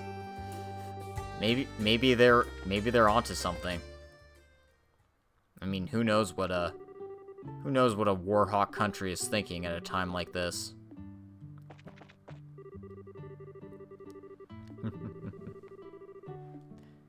It's so nice here. I'm almost forgetting that, you know, everything is fucked to hell.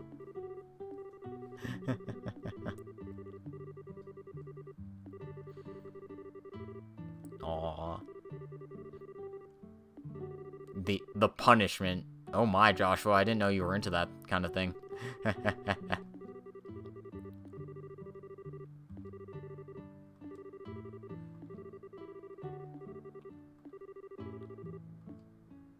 Alright, let me just find out where this monster's hiding. Where are you? Northeastern corner of Area 2. Okay. I can find the northeastern corner of Area 2. That's actually very handy to know. So, somewhere around here. There it is.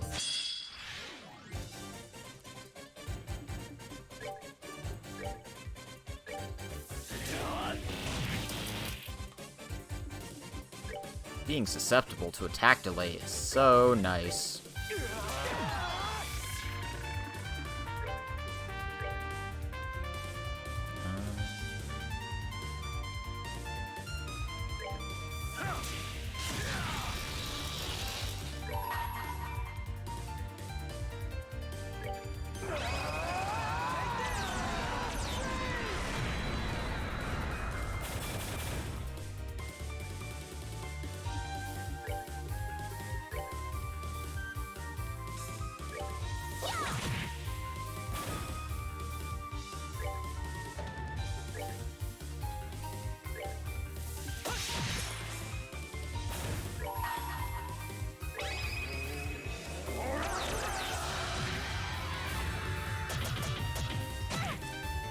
Alright, one left.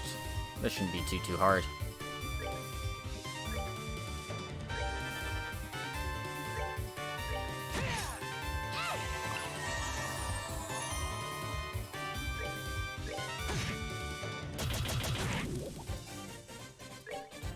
Poison.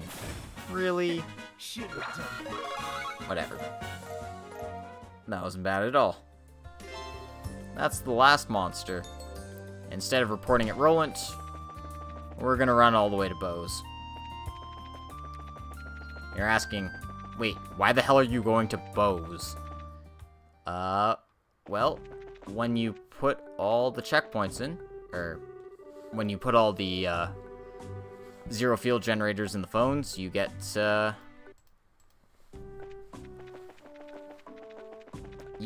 a department sale store to trigger at the Bose Market. And I imagine at this point in time, you will be nowhere near Bose because it's the first area you're in. And you've probably done all the side quests in there already. But, you know, we're not so simple. This also gives us a convenient excuse to stop by the Hawking Gate. So we're also going to be doing that. See how General Morgan is faring with everything being the way it is right now.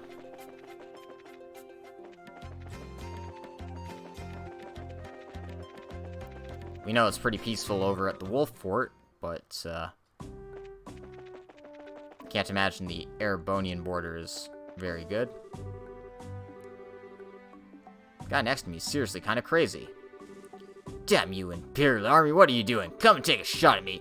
I can't kick ass and run out of gum if there isn't a war now, can I? Oh, God. Well, that's what I tell myself anyways, but you never know.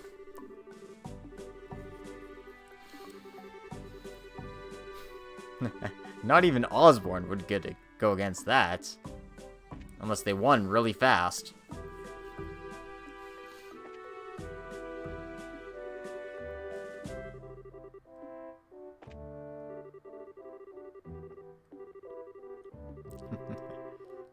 How would they move their troops?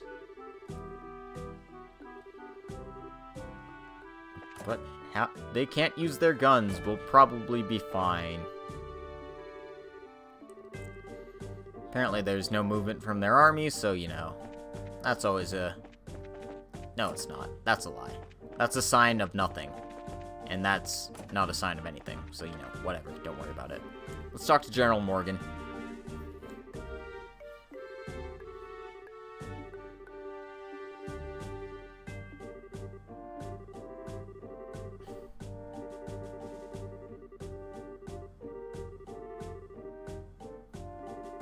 And our defense here is very badly compromised, so, you know, if they were to attack, we'd be in some serious shit. Luckily, that's not going to happen. Whatever, let's go to Bose.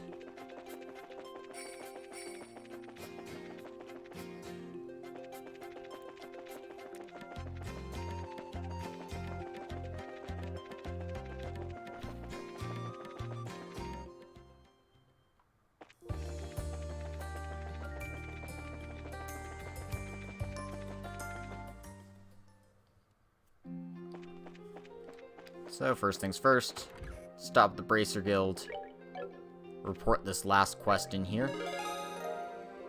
We're up to 372 BP.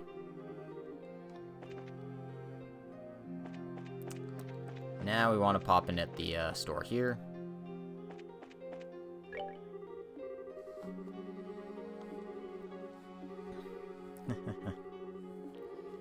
And just talk to all the shopkeepers here. Because they have some nice stuff to give you. If you do, totally worth your time, guys. Zerum powders are hard to come by.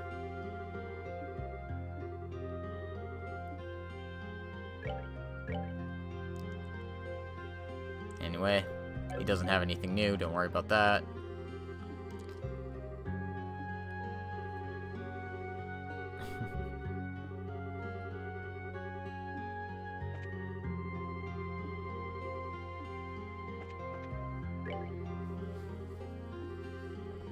So, Alicia's got a special sale. She's got some new items. Well, I say that, but she's basically just got this laundry bowl plus. Yeah, no, don't worry about it. The real reason to come here, though, is to talk to Minuet here. She has the very last volume of Gambler Jack. So, with that, behold our book collection. Chapter 1, 2, 3, 4, 5, 6, 7, 8, 9, 10, 11, 12, 13, and 14. So, I will be reading that off screen.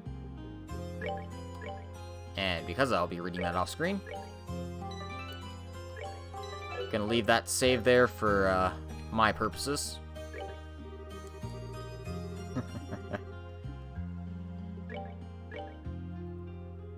Anyway, she sells some Mystery Paste Plus, which is really useful. So go ahead and take some of those. If you have the Mirror to spare, that is. We do. These guys sell the Strega Maxes. I don't have a cat suit in my inventory, you know?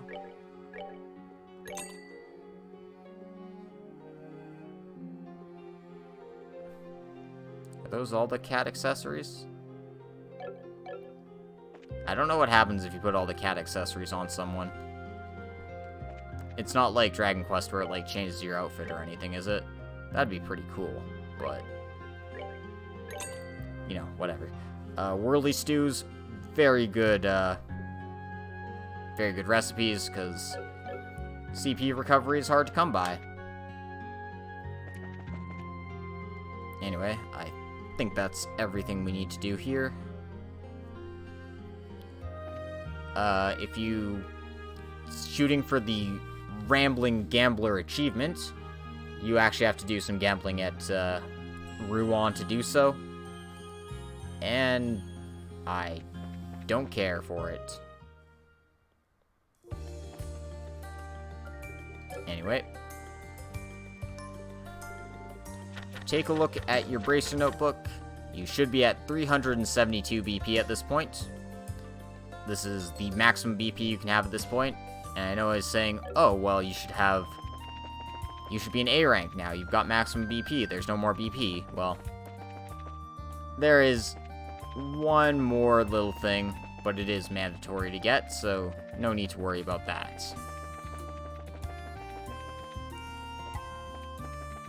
Let's head to Grand Cell and continue on with this plot, because we've just kind of been running around for about 2 hours here. Kind of like chickens with their heads cut off. That's kind of what happens when you only have one orbment working and a bunch of phones otherwise.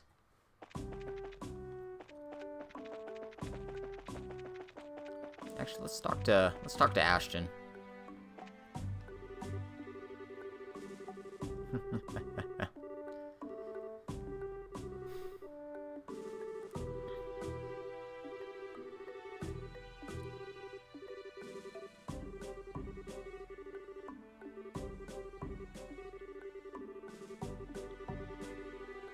Well, the Border Patrol seems like they're doing their best.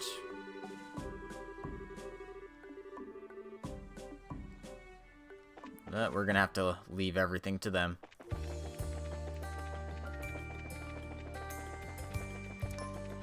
But we've taken care of all the business we need to take care of. Everything, all of our ducks are in a row. But, you know, we still have no idea what we're actually going to do. But maybe the Queen has an idea for us. It certainly seems better than sitting on our hands and praying to the goddess.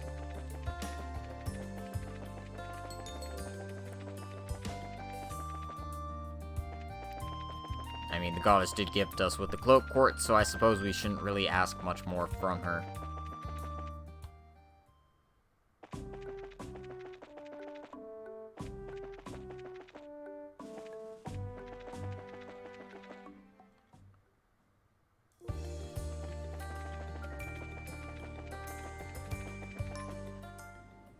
Anyway, once you get close, you trigger this cutscene.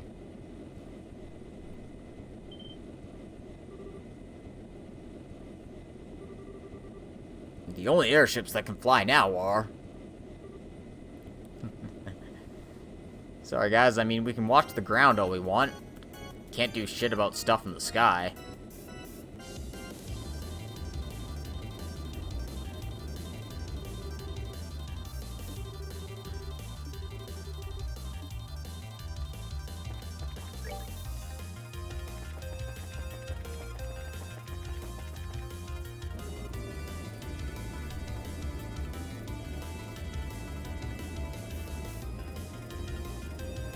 Alright then.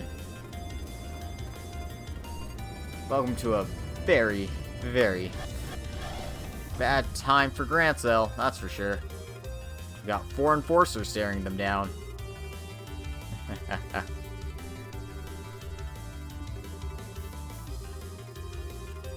It's fun to just walk around and step on all the little wooden toy soldiers.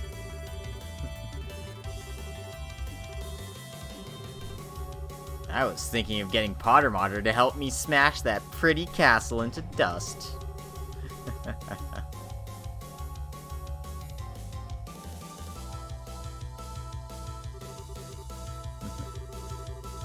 Sons of... So your airships still work, huh? I believe this is our first formal meeting, soldiers of Liberl. I am Blue Blanc, the handsome, mysterious, peerless phantom thief of beauty. Heh. Walter the Direwolf, ladies. Try to put up something like a fight, would ya? Luciola, the bewitching belle. We won't be acquainted for long, though. And I'm Ren, the angel of slaughter. I wonder what you'll sound like when you're screaming your life out after I rip you open. Casually introducing yourselves. We'll see if that confidence lasts. Stand ready, men. Charge! As flowers bloom and wither. Spin. You fucked up, guys.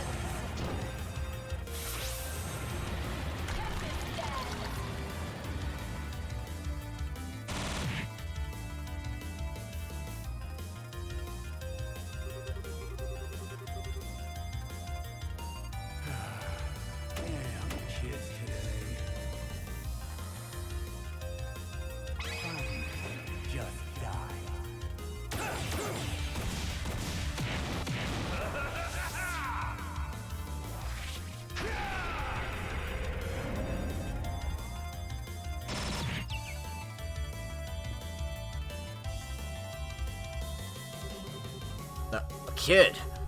Should we really attack? Grown-ups sure are laid back.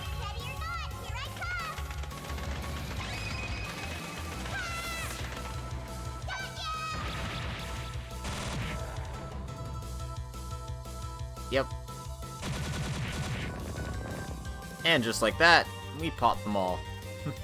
God damn. Remember, my good man, ultimately this world and life is but a fantasy. Huh?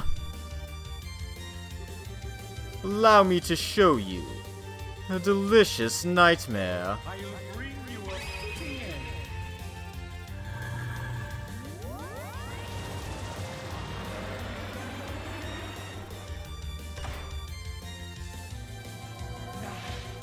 Die beautifully! Farewell!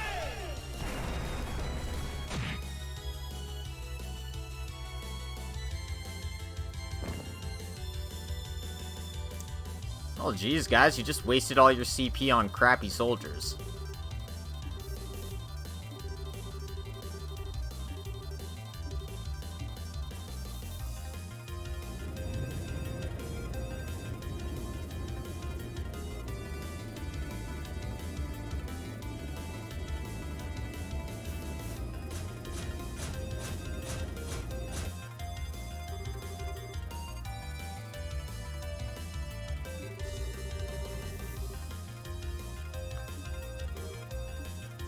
So it looks like they're gonna have the Jaegers take the city, while the enforcers storm the castle.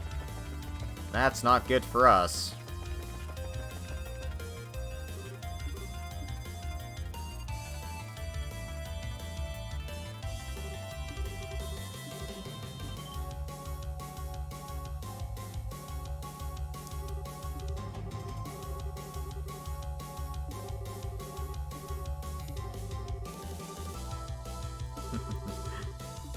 Gotta save the city and the castle, and we gotta hurry.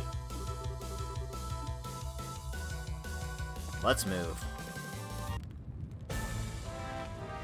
And surprise, Gransel's on fire. Hope we took care of those side quests.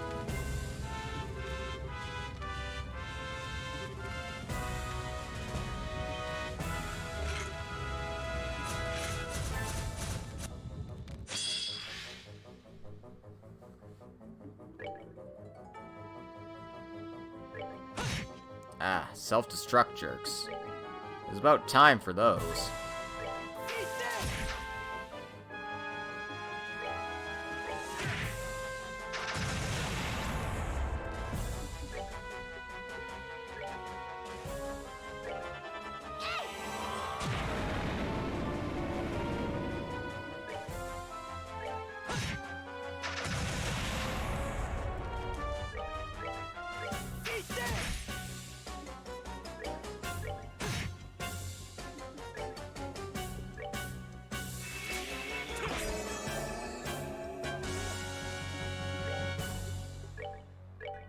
Come on!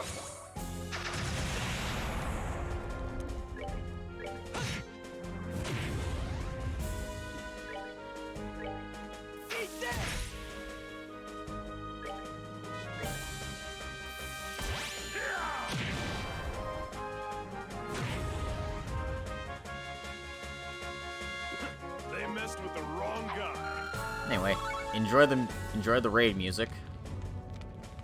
Can't believe they set fire to the ice cream stand. What are we even gonna do? The city! Everyone! Elnon! Your timing is perfect. You hear about the business the Queen had with you, yes? That was the idea. What's going on? The army's in position along the eastern and western blocks of the city as we speak. The fighting is terrible, but you need to leave it to them. You must give chase to the enforcers. They are heading for the castle.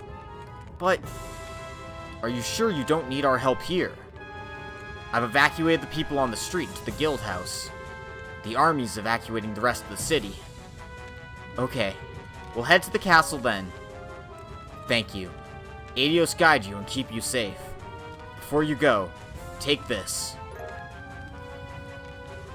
Damn, dude. Anyway.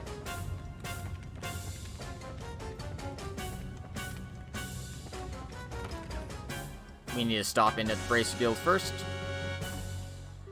Talk to the people inside here.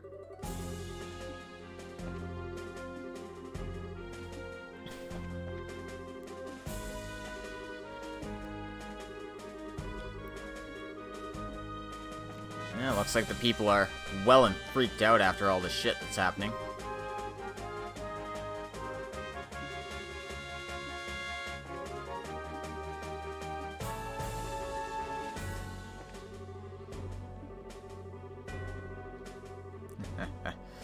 They seem to think it's the Imperials doing it.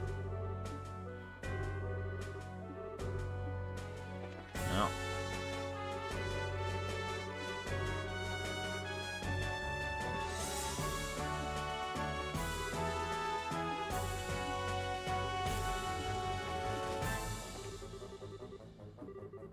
Oh no, Dick hurt himself. Anyway, you want to talk to this guy here. Because he has something very important for you.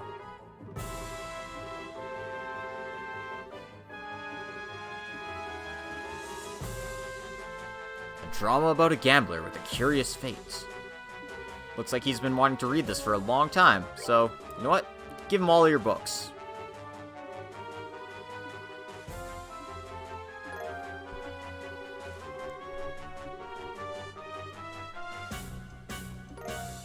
And for our troubles, we get a Zemurian ore.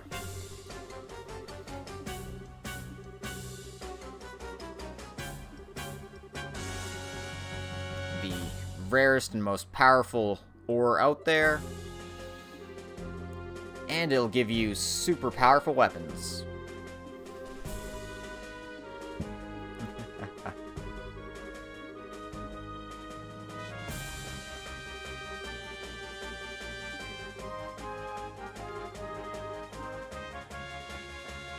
But yeah, we need to hurry. Also, I'm gonna change some equipment around.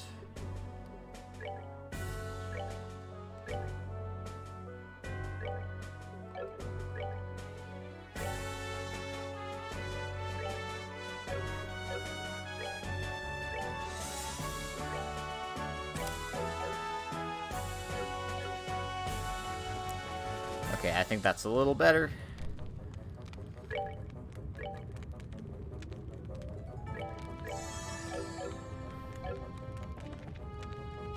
We need to head north.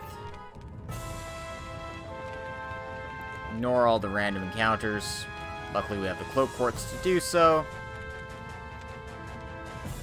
Ah, but don't worry, there's a gate in the way. I would imagine it can be opened manually. That would prove difficult, however. Yes, it'll take quite a bit of pushing. Ooh, it's time to call him Potter Modder, isn't it? Hey now, you call that thing in, you won't leave anything for the rest of us to do. Y'all just leave this to me. Leave it to you? Heh, just watch.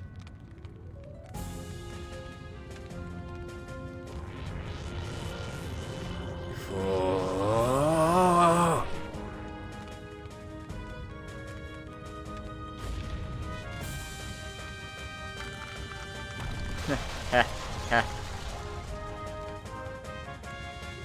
Nice shot, dude. Wow, that was great, Walter. Yes, one of the Taito style's greatest techniques. Ah, impressive as always, my friend. That shit's only good for street performances. Now, one more to go through.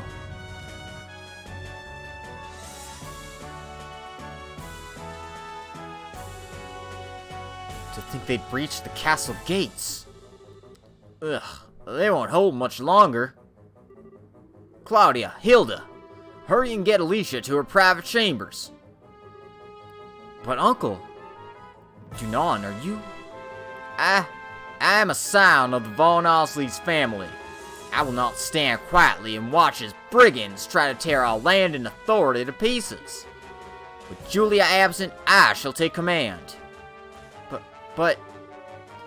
stop wasting time. Their goal is to abduct the queen and her heir. Her heir being you, remember? Uncle, your priority must be the safety of yourself and the queen. This is what it means to be heir, Claudia. Fulfill your duty. Uncle, I understand. Grandmother, Hilda, come, we need to get up to the chambers. Yes, it would be best. Dunan, please be careful. Heh, you just watch as I cast these cursed bandits from the walls. I pray for your victory. Philip, you be careful too. I will do my best, Mistress Hilda.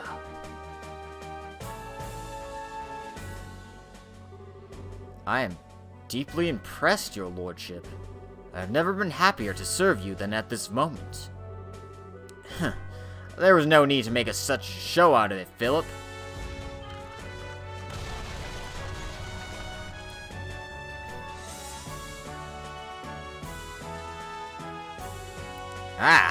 Here they are. Such ghastly appearances. Rather more like demons than men.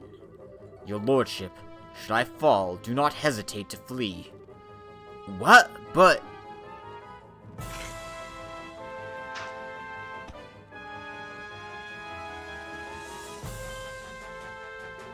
Sir Philip! Oh, it's the old man with the closed eyes. Who the hell's this old lump? I am Philip Runal, butler to His Royal Highness Dunon von Oslis, and former captain of the Royal Guard. This blade I once held in days long past. I do not know how far it will carry me, but it shall now cross with yours. Oh. Ah, ever is this country full of surprises. Let's see how skilled you are, then. Oh shit, Philip's gonna die. We need a bust ass here.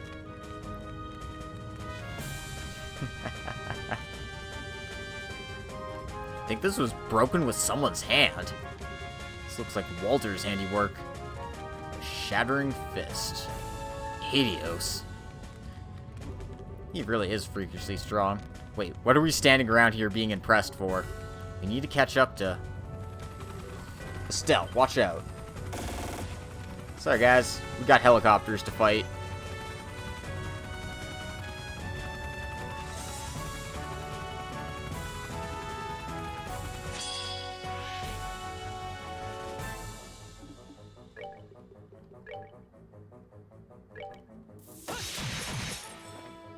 Anyway, these guys are fairly susceptible to attack delay, so don't be afraid to abuse it. Hey Necro, how's it going? We're just coming to the conclusion of Chapter 8 here.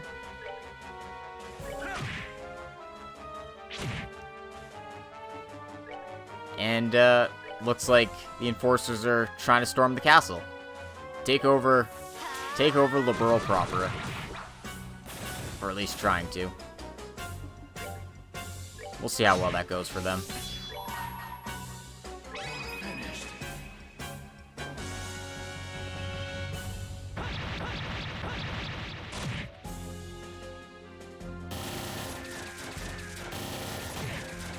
Damn it. Oh, damn. I wanted to check out Astral Chain, but I am awful at Platinum games in general. As much as I enjoy watching them being played, I can't play them myself. Damn it, you're not supposed to miss that one. Whatever.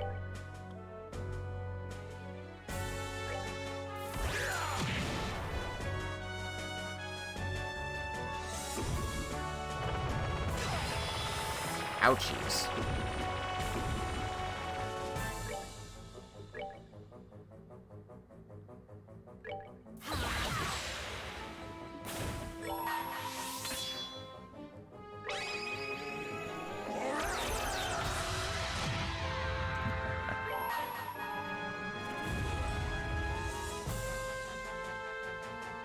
That seems, pretty difficult. Admittedly, I don't know much about Daemon Ex Machina, but, I feel like if you have ranged weapons, you'd rather use those.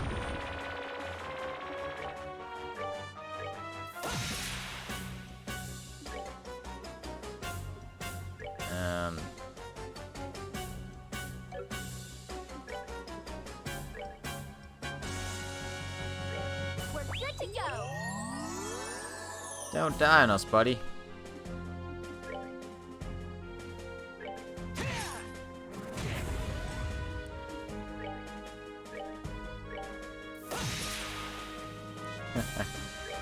Best of luck with that.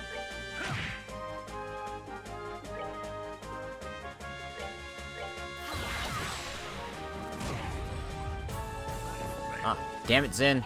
Piece of cake. We're supposed to die then. Whatever. Joshua's evil eye improved. We got something out of that fight at least.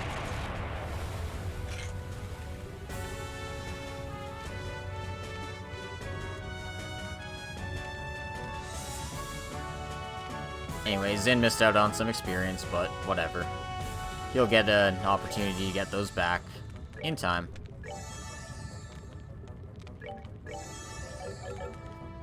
So, hey man, enjoy your dinner. I'll catch you later. Okay, it looks like the Enforcers made quick work of the Royal Guard, as well as Philip here. Try to stop them? To my shame, I could not. I suppose age has caught up to me. I could not hold them for long. Is the Duke... He's fine. I believe he was just knocked down. That is a relief. Her Majesty has retreated to the royal chambers. Please, hurry! Philip! He's just unconscious. Let's hurry. Chloe's in danger. Right!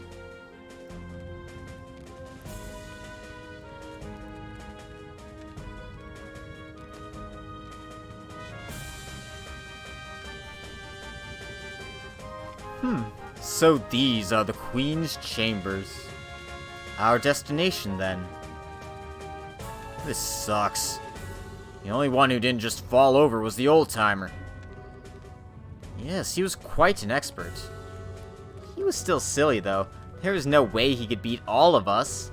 Stupid old man. Come now, don't say that. He proved his worth through his loyalty. Few men can claim as much. And I must admit, Duke Dunan was a little different than rumor led me to believe.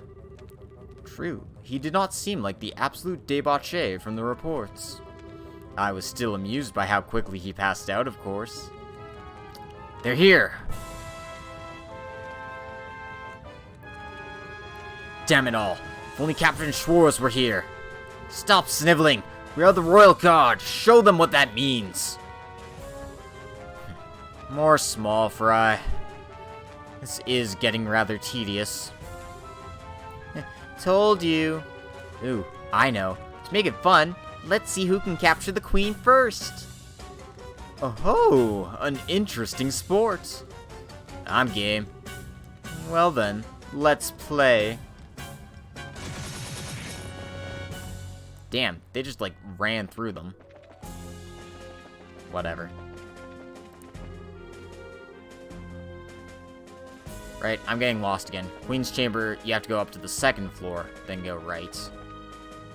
Then up the stairs here.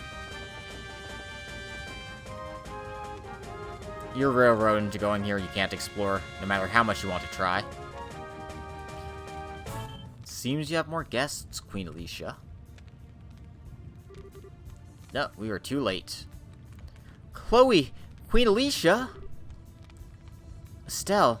Joshua! Everyone, thank you for coming. Damn it! We're too late. You sons of... What do you think you're doing? Let go of Chloe and Her Majesty. Sorry, but no. The professor asked us to do this as a personal favor, so no can do. The professor? Wait, personal? So this has nothing to do with the gospel plan, then? Nope, don't think so. He said he wanted to slow you down a little since you were doing more than we thought you would. Oh, I'm so very sorry for trying to reverse all the damage you guys are doing and being a decent human being, then. It has been problematic, you realize. You've restored the guild phones across Liberl.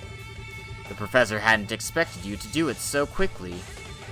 I gather he wanted to see you suffer a little more. What in... He had you attack Grancel for that? That's very like him. You got it. I thought it was a bit lame myself. Thing is, Louve got sent off to secure that flying city alone. We had nothing better to do, so we said, sure, we'll throw you a bone. Walter, damn you. I believe we understand now. Given that, am I not enough of a prize myself? Can I ask you to release Princess Claudia? Grandmother, no! I'm the one who should. It is true that the good professor asked for one or the other. My, what a quandary we have on our hands. Weren't you looking to take the princess anyway? Well, a pet bird in a cage somehow lacks charm. It may also be nice to see her elegance shining even through captivity, but... You You don't even start. You're really out of your minds if you think we'll let you do that. Huh. Don't make me laugh. If we didn't have hostages, are you seriously gonna take on all of us? That's right. I promised to kill you all the next time we met. You know what? This is a good chance. Maybe I should just gut you all right here. Stay calm, Estelle. They're right. There's no way we can fight all of them at once by ourselves. We need to wait for our chance. But, alas, Joshua, it is fruitless. Perhaps had you been in the shadows, you could have found an opening. But as it stands, out in the open like this, your options are limited. There's little you can do, Black Fang. So it seems. It also seems like I'm not the one who needs to strike that opening. What? Well, if it isn't Sid. Hello, everyone. Good work. Your Majesty, Your Highness, forgive my tardiness. Sid! Thank you for coming. Ah, one of the Divine Blade's lieutenants. That wasn't too bad. Just a bit more and you really would have had us. Yes, I'll admit I was surprised. I didn't expect you to turn away such a blow so easily. Alright, this has turned into my kind of party. So you want to play too? I'll pass for the moment. Really, I'm just bait anyway. What? Huh.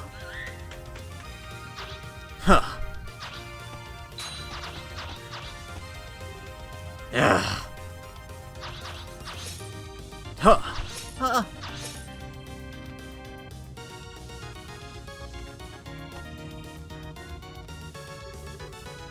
Good. I made it in time. What in?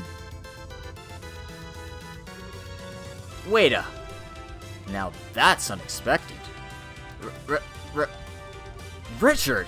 Colonel Richard? Hello, Miss Bright. You shouldn't call me Colonel, however. I have been stripped of my rank, and I'm little more than a criminal performing his penal service. Boy, that sure explains every question I have about this don't call me Colonel. Okay. Mr. Richard, it has been some time. I'm glad to see you and the princess are well, Your Majesty. I believe General Bright has already briefed you on my circumstances. So please, allow me to shield you from these criminals. By all means. Thank you very much, Mr. Richard. The pleasure is mine. I so don't even know what's going on anymore. I think it's safe to say this story is bigger than we are, as it were. A pair of the Divine Blade students, our wayward Black Fang, and a group of better-than-average bracers. I think we might have tarried for too long. I appreciate the time, personally. Incidentally, we've already handled things in the city. Huh?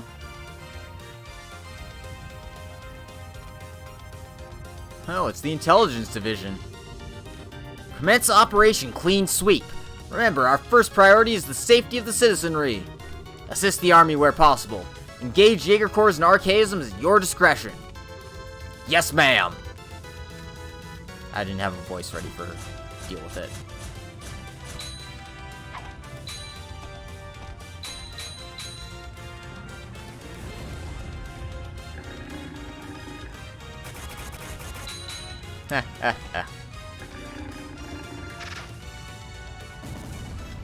Luckily, we've got the Intelligence Division to cover our backs. Nice to see these guys on our side for once.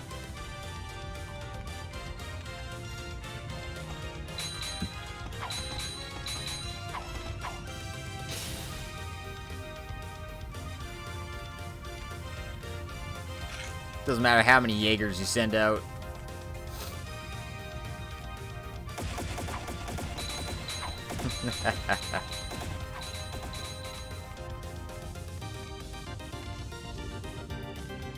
Holy, just when I thought this couldn't get any crazier. When did the special ops guys show up? They're going after the Society's goons too. Maybe this is, heavy penance for awful deeds and stuff. Or maybe they're just trying to remind everyone of how awesome they are. The hell would... You're trying to clear their name, Dorothy. Ah, the hell with it. Dorothy, make with the camera. Shoot and shoot until we can't stuff film in there anymore. Aye aye, sir.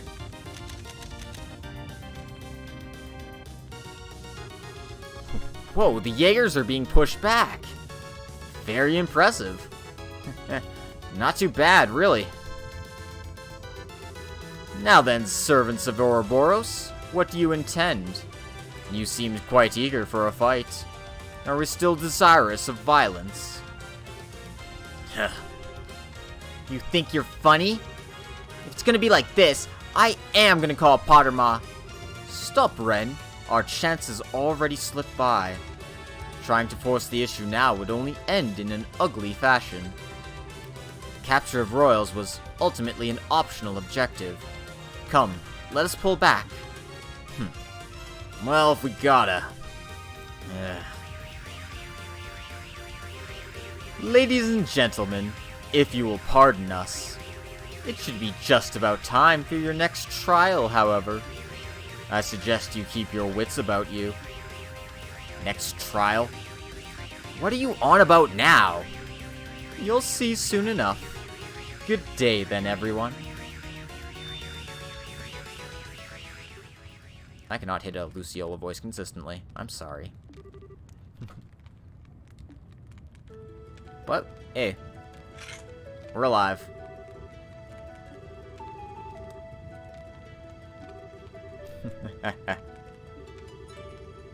So, just what in the heck is Colonel Richard doing here? Thought you were in prison for the seriously grievous crime of being a huge jerk. I think you mean, conspiracy to overthrow the Queen? I said I'm not a... Well, regardless. So, let's, secure the city first, and then we can, make with the talking. And their attempt to take our capital city was repelled. Thank goodness. And with the rest of the team here in Grancel, and this last quest out of the way, we're up to 382 BP, 91 jobs completed, and we're at the maximum we can possibly hit. That's right, we're A-rank bracers now. And we've received the Aura Guard accessory for our troubles.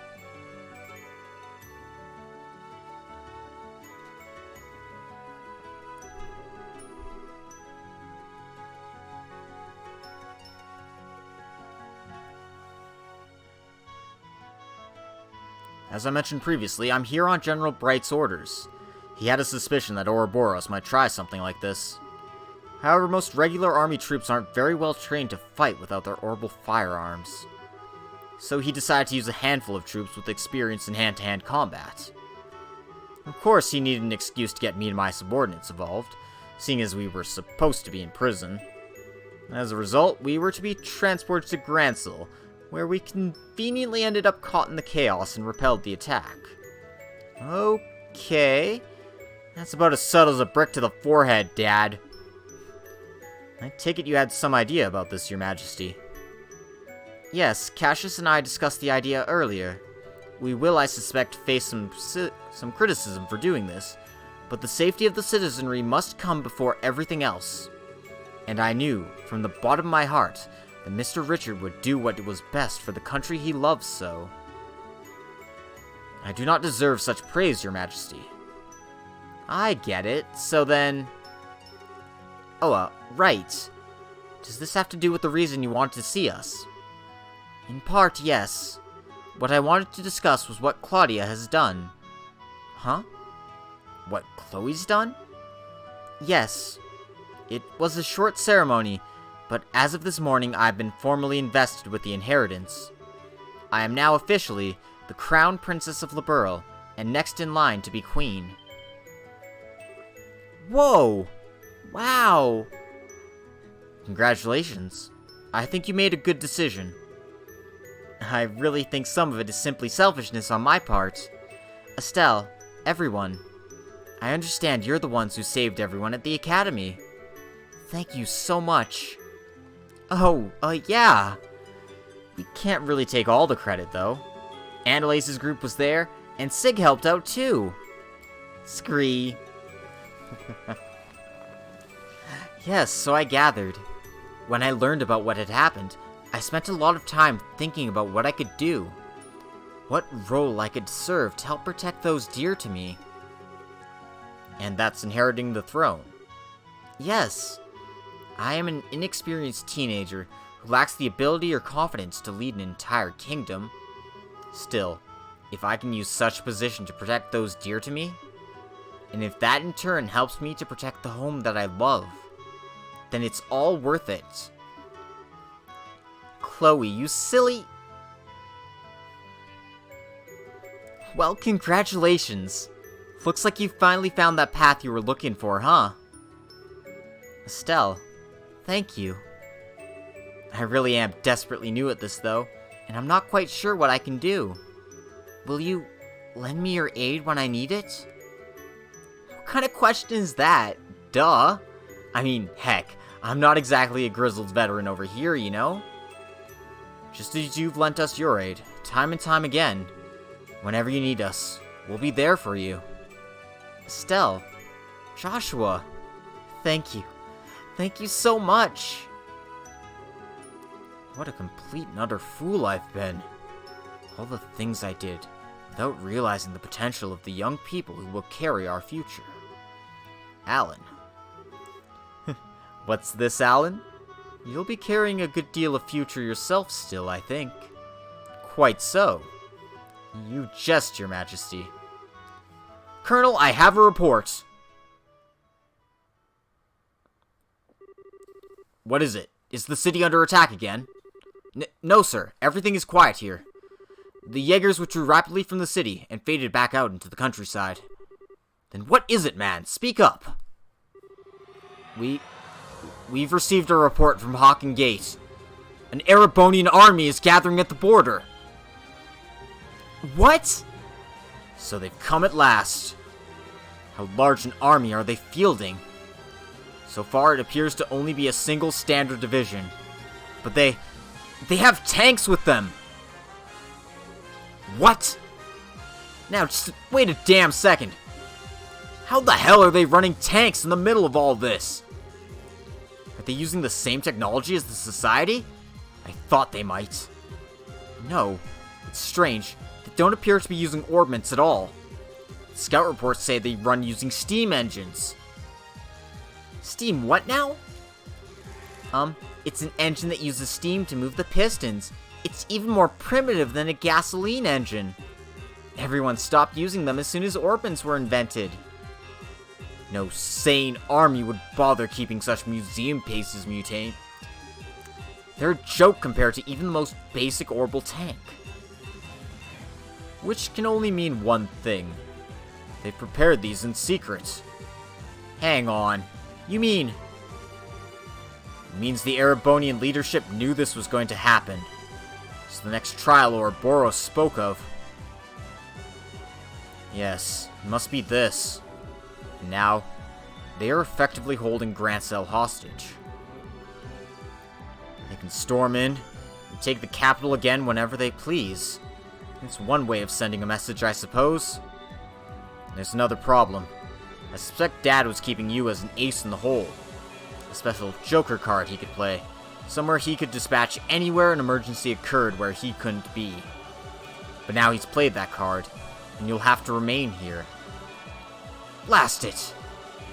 Ouroboros certainly plays a hard game. Grandmother, allow me to go to Hawken Gate. Say what? Chloe? I couldn't bear sending Uncle. He risked his life once already for our sakes. Let me go.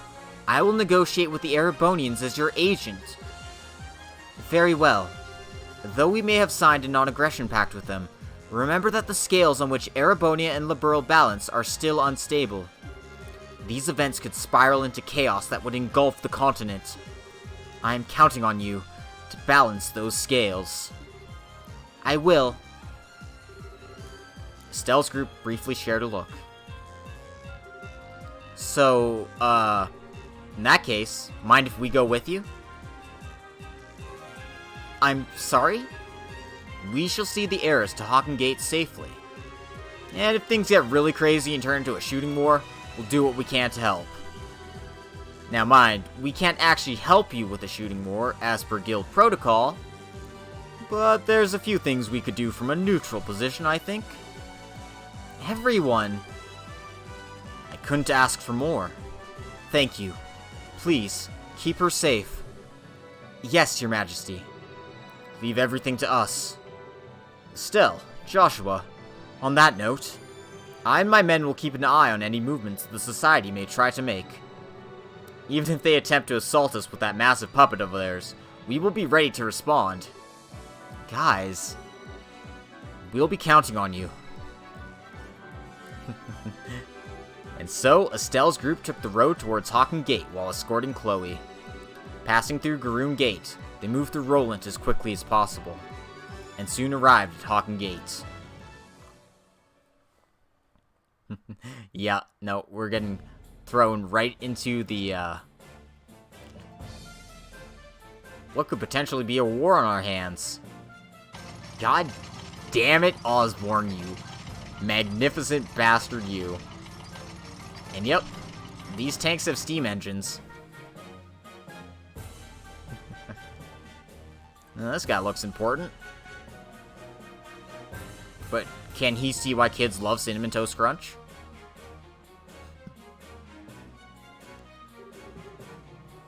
Explain yourself, General Vander.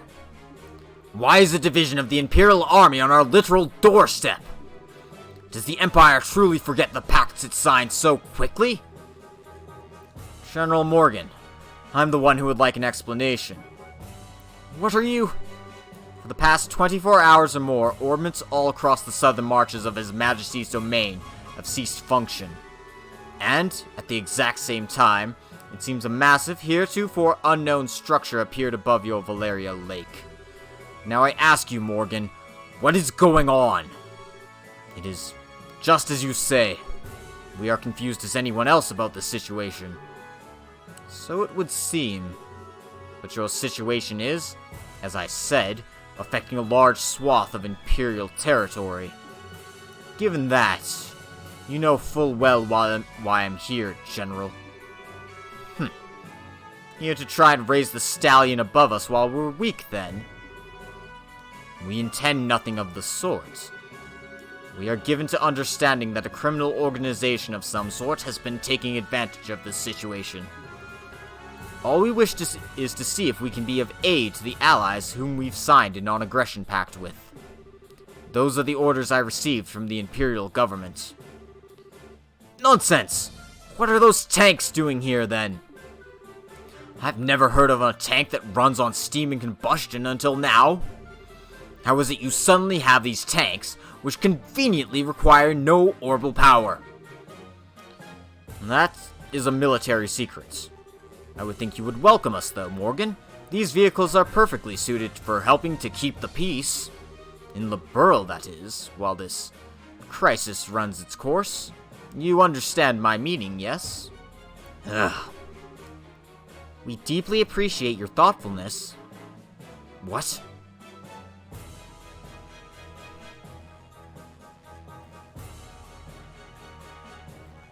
Check it out. Chloe's got some new duds. Impossible! Your Highness, what are you? Morgan, well done. Please, leave the rest of this to me. But Your Highness... What are they doing here? We are the royal bodyguards. Sorta. Temporarily. Should the worst happen, we'll protect Chloe. Claudia. We swear. I may be inexperienced as a negotiator. This is, however, the proper time for me to step forward and assume my duties as heir. Morgan, please. As you wish, Your Highness. Just keep in mind who you are going out there to parley with, my princess. If anything happens, be ready to run for the gates. I understand.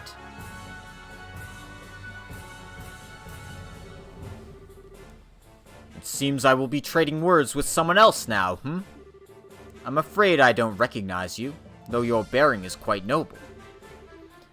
This is the first time we have met, sir. I am Claudia von Osleys, Princess of Liberl, granddaughter to the Queen, and newly invested heir to the throne. Forgive my impertinence, Your Highness. I am Zex Vander, Your Highness, Lieutenant General of the 3rd Division of the Imperial Army. Yes, word of your accomplishments in battle has reached even us, General Vander. Hey, is that guy famous? Yes, that's One-Eyed Zex. He's one of the best field commanders Erebonia has. If I may be so bold, Your Highness, I have actually seen pictures of you before. Have you cut your hair recently? Now that I look, your face is familiar, but... this is a bit embarrassing. I, cut it for the investiture ceremony. Considering it a little girl's way of showing her resolve to take up a burden too heavy for her. Hardly, Princess Claudia. It looks very good on you, if I may be forward. Allow this servant of the Empire to congratulate you on becoming heir to the throne. Thank you, General. Well then, what brings the Princess of Liberl here?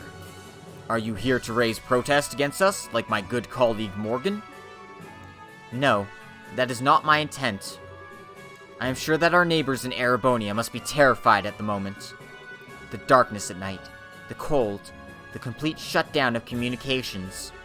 Believe me, I know how any one of these could inspire terror in people. What I ask is for you to consider your actions. Consider what would happen if your forces were to enter our country. You say that large portions of the Empire are disordered at the moment. I assure you, in every part of Liberl it is worse. And while we no longer bear Erebonia ill will, many of our citizens are agitated and afraid. I could not bear it if the good intentions of our allies were misunderstood. But... As you can see, we are investigating these strange events as quickly as we are able. Furthermore, we have managed to suppress most of the activities of the aforementioned criminal group on our own. And so, I ask for the sake of continued friendship between Erebonia and Liberl, a relationship we value highly. Give us a little more time, General. We will make this right. Pretty words, but they are, alas, sound and fury, signifying nothing.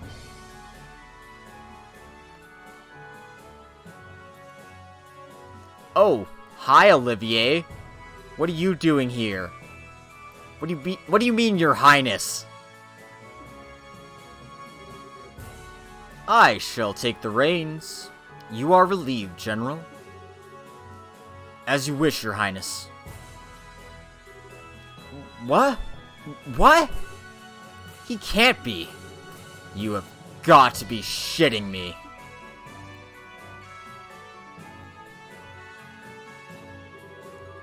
I believe this is our first formal acquaintance, Princess Claudia. I am Olivert Rise Arnor, a son of His Majesty, Emperor Eugent III. What? One of the sons of... He's an Imperial Prince? Shara, did you know about this? You're kidding, right? I thought he was just some sort of agent for Imperial intelligence.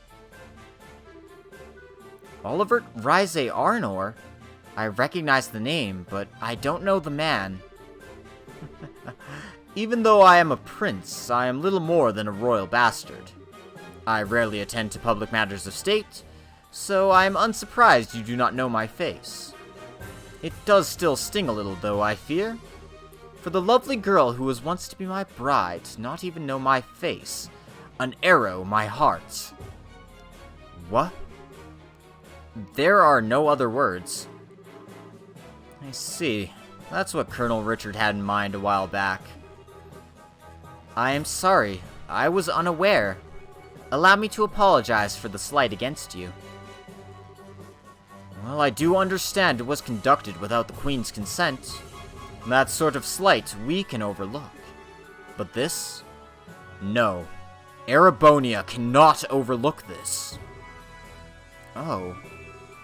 My enchanting princess, are you aware, I wonder, of a little rumor making its rounds across our great empire? I don't believe I am.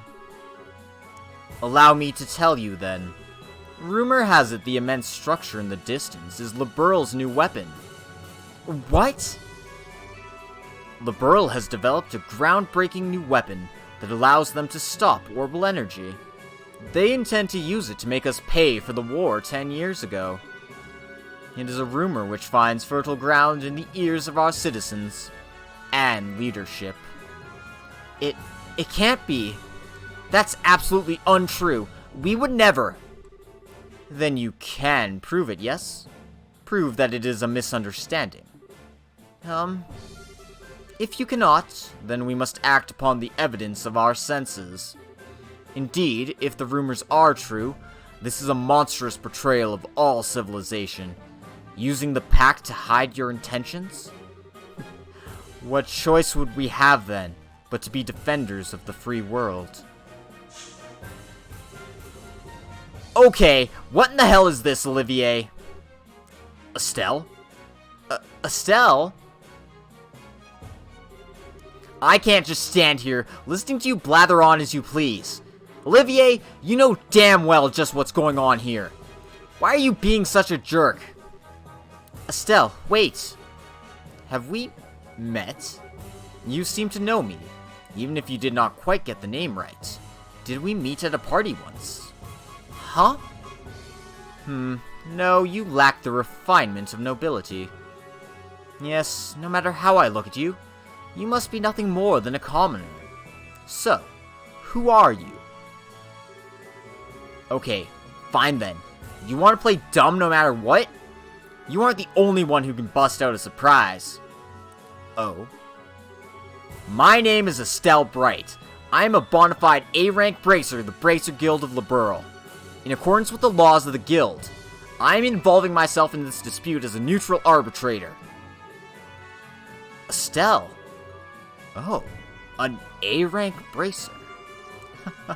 Not a whit less than I expected. Huh? Pardon me. From what I understand, A-rank bracers are among the most capable bracers alive. You will forgive me, but I find it a little difficult to believe that a young girl such as yourself could hold that rank.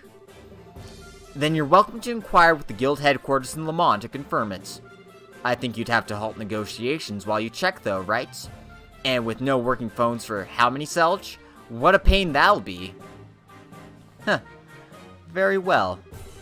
So what do you intend to do about our little situation, neutral arbitrator? From the evidence, I judge that Erebonia's claim is false. The floating city is not a Liberlian weapon. I swear it on the honor of the Bracer Guild's supporting gauntlet. Oh, on the honor of the guild's emblem itself. A bold statement. Certainly a statement from the Bracer Guild holds enough weight that it cannot be ignored outright. However, I shall pose the same question to you then, Miss Bright. What is your evidence of this claim? Evidence? What we've seen for ourselves. The group which made the floating city appeared is the Criminal Society of Ouroboros, which is still operating in Liberl. We of the guild have been cooperating with the Royal Army to try and put a stop to the society's operations. Heck, if you like, we can have records of everything forwarded to the Imperial government. That would certainly satisfy our need for evidence against Liberl's possible malfeasance. However, you have, I think, missed a key point, Miss Bright. Huh? Assuming then that the perpetrators are the Society of Ouroboros, are Liberl and the guild capable of putting a stop to this crisis? Well, if you do not, then the Empire will not sit here wringing its hands. The weaponry we have brought, including the cannons of our tanks, all use gunpowder. Would that not be perfect for laying siege to and destroying this little rogue city of yours? You've got to be joking! What'll cannons do against something that big? You'll never know until you try, Miss Bright. Regardless, I can say one thing for sure. you do not have the ability to put a stop to our goodwill, or our need to defend ourselves. Well then, Prince Olivert, would action satisfy? If we prove that we can, even in these circumstances, do something about that city, would you give us the time to do so? Well, I suppose that for some time at least, civility would force our hand, My prince! Calm down, General.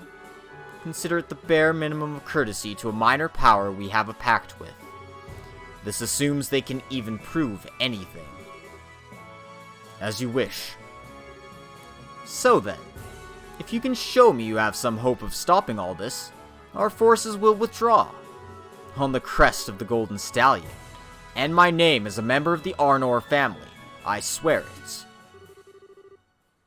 Good, that came through loud and clear.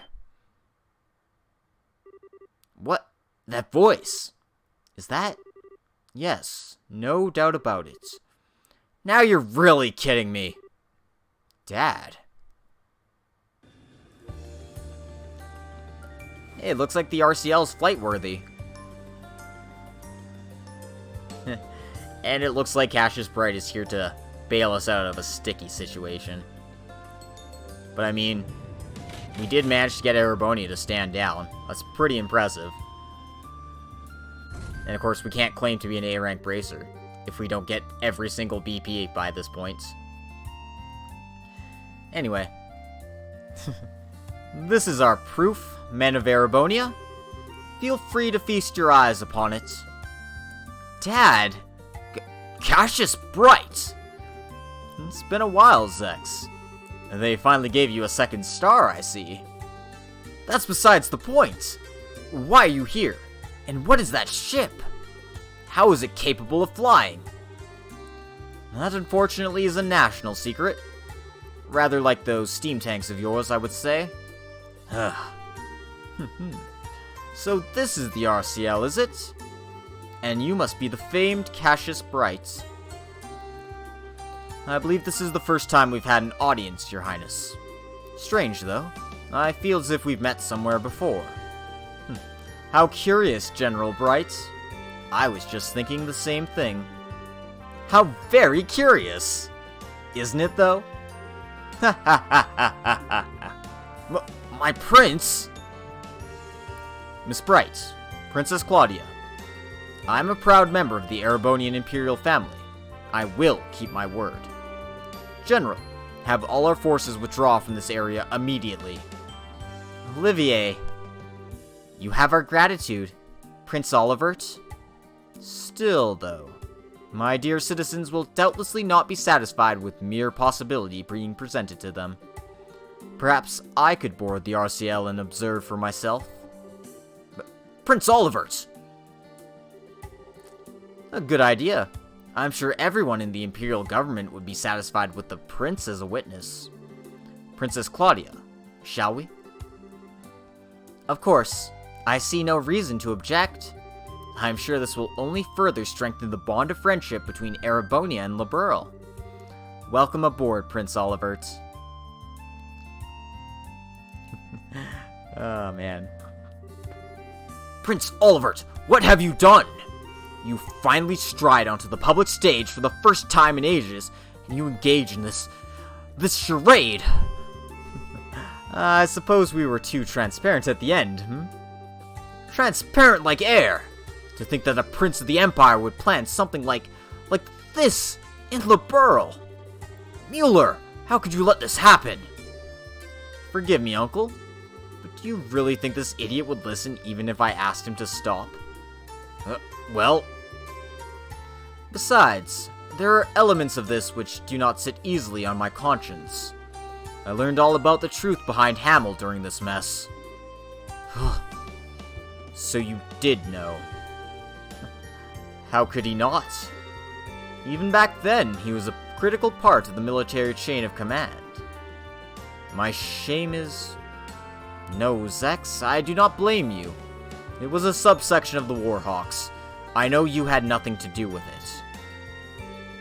A scandal so vile that information about it had to be tightly controlled. I do not agree with the logic, but I understand it. Seal up that which stinks and bury it forever. Those who rule remain in power, unblemished. However, I cannot allow the same trick to be played twice. Prince. Zex, you realized it yourself, I'm sure. This incredibly fortuitous addition of these steam tanks to our arsenal. The convenient orders to sortie. Every bit of it has the fingerprints of the Blood and Iron Chancellor himself, Gileath Osborne. What are... He's in contact with Ouroboros. I no longer doubt it. And personally, I find the idea of a Chancellor whose first loyalty is not to the Empire, rather repugnant. Don't you? My prince, you can't possibly... But I do indeed. The former military man who has become the Empire's central politician after rising to prominence 10 years ago. The cold-blooded yet bold reformer who laid rails throughout the Empire and has annexed many of our neighbors through force of arms. I have decided to slay the beloved monster which has made its nest in our Empire. You may call all of this my declaration of war. Unbelievable. My prince, do you even realize what you are attempting to accomplish? I like to tell myself I do, at least. He is not only politically strong, but he has de facto control of easily 7/10 of the military. Putting aside neutral people like yourself, all who stand against him are the nation's feudal lords, and their influence weakens by the day.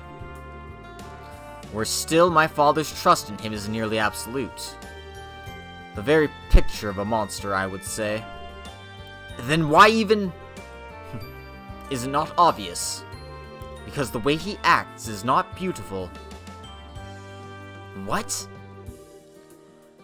My eyes were opened as I traveled Liberl. People and countries are at their greatest when they are proud of themselves. And I wish for my people, my fatherland, to feel the same pride, to be proud of accomplishments, not conquests. I hope you can understand, Zex. My prince, you've become quite a man. As they say, only an unwatched pot will boil. It's been 7 years since you took me under your wing to teach me what you knew, Zex. I simply learned to apply what you taught when you weren't looking. Indeed. Very well. I will pull my forces back. I must remind you, however, that the 3rd Division was merely the vanguard. Osborne is mustering another 10 divisions in the capital. 3 days, and then they march. That's your deadline. Yes. We'll act with all haste, Zex. Mueller, you're going with Prince Olivert, I take it. If things go poorly, bring him back, even if you drag him back by his collar. I imagine I'll have to do so either way. Men, fall out! We are withdrawing to Parm. There we will await new orders. Yes, sir!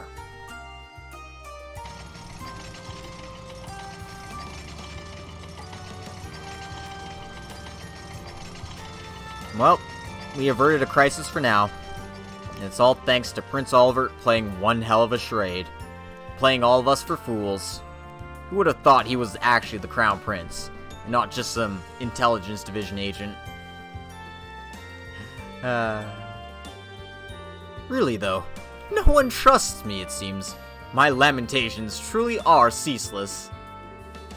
Of course they don't, you nitwit. Even I didn't think you had something like this in you. As they say, if you're going to play your cards, throw in all your chips. Besides, you certainly did a good job in arranging all the pieces. You could say we are partners in crime, confederates of love, bees of a flower who have shared of the sweetest honey. I am armed, Olivert. Oh dear. I love these assholes. Stell, brilliantly done. Brilliantly done my entire butt. Would you please explain to me what the hell is going on?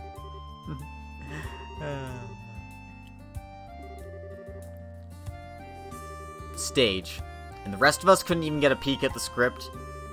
As they truly say, if you wish to deceive your foes, deceive your friends.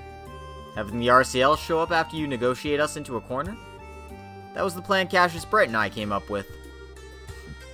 Dad and Olivier. I should have known.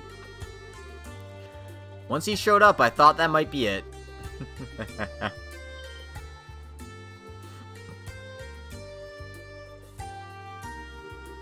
And here comes deceitful jerk number 2. That's a little cruel, don't you think? I was listening in by phone. You handled those negotiations expertly. Thanks to you, the arrival of the RCL had all the impact it needed. Oh, God. Cassius, you wonderful, amazing troll, you. Of course. That artifact of yours.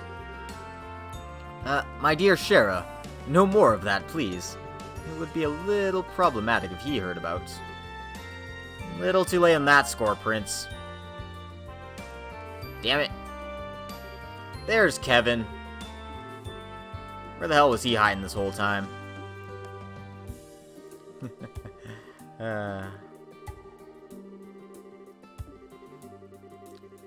Zero field reinforcing the most advanced airship in the world took a while, if you can believe it.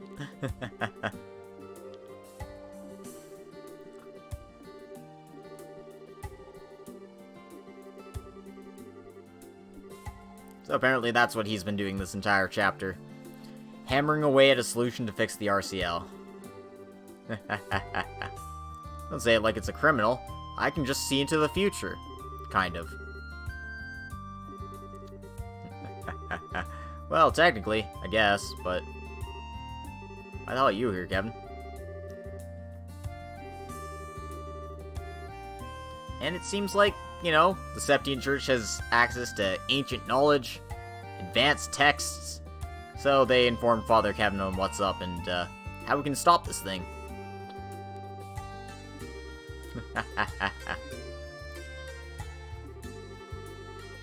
The Oriole isn't the floating city itself, it's an artifact within the city providing durable power to it.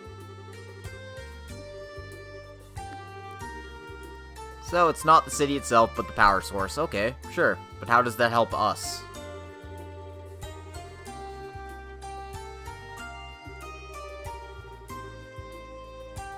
Apparently it sees things as threats and takes them out.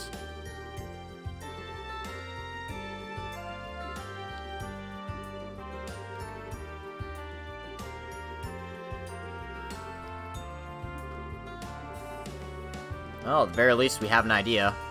Get onto the floating city and find the Oriole.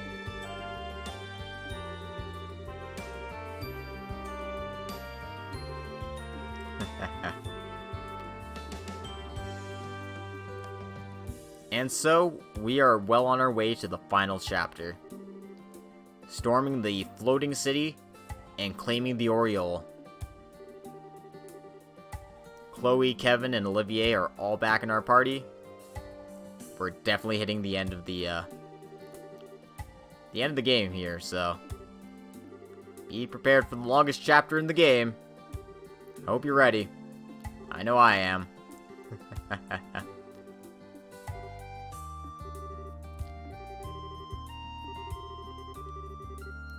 Yep, this is Estelle's wild ride. Everyone else are just passengers on this trip. And Estelle has actually become the highest ranking bracer of the group. Tied with Zin at least, but still.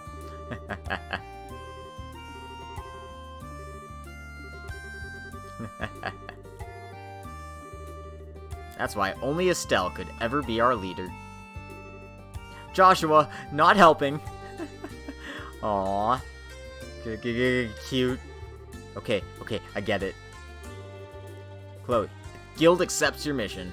We'll find the Oriole in the Flying City and save Liberl.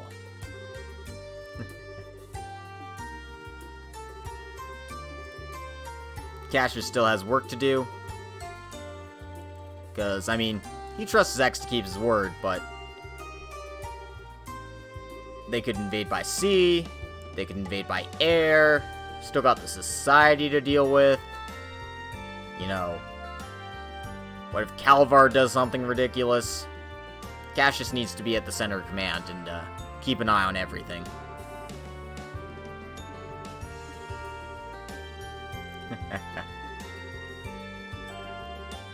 And Joshua, let me give this to you.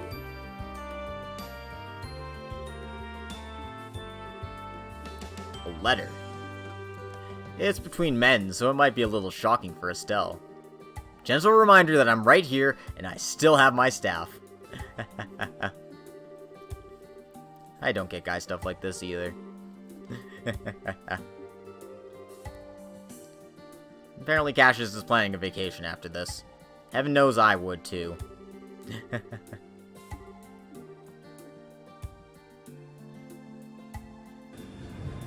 Anyway. It's time to board the RCL. Head towards our destination.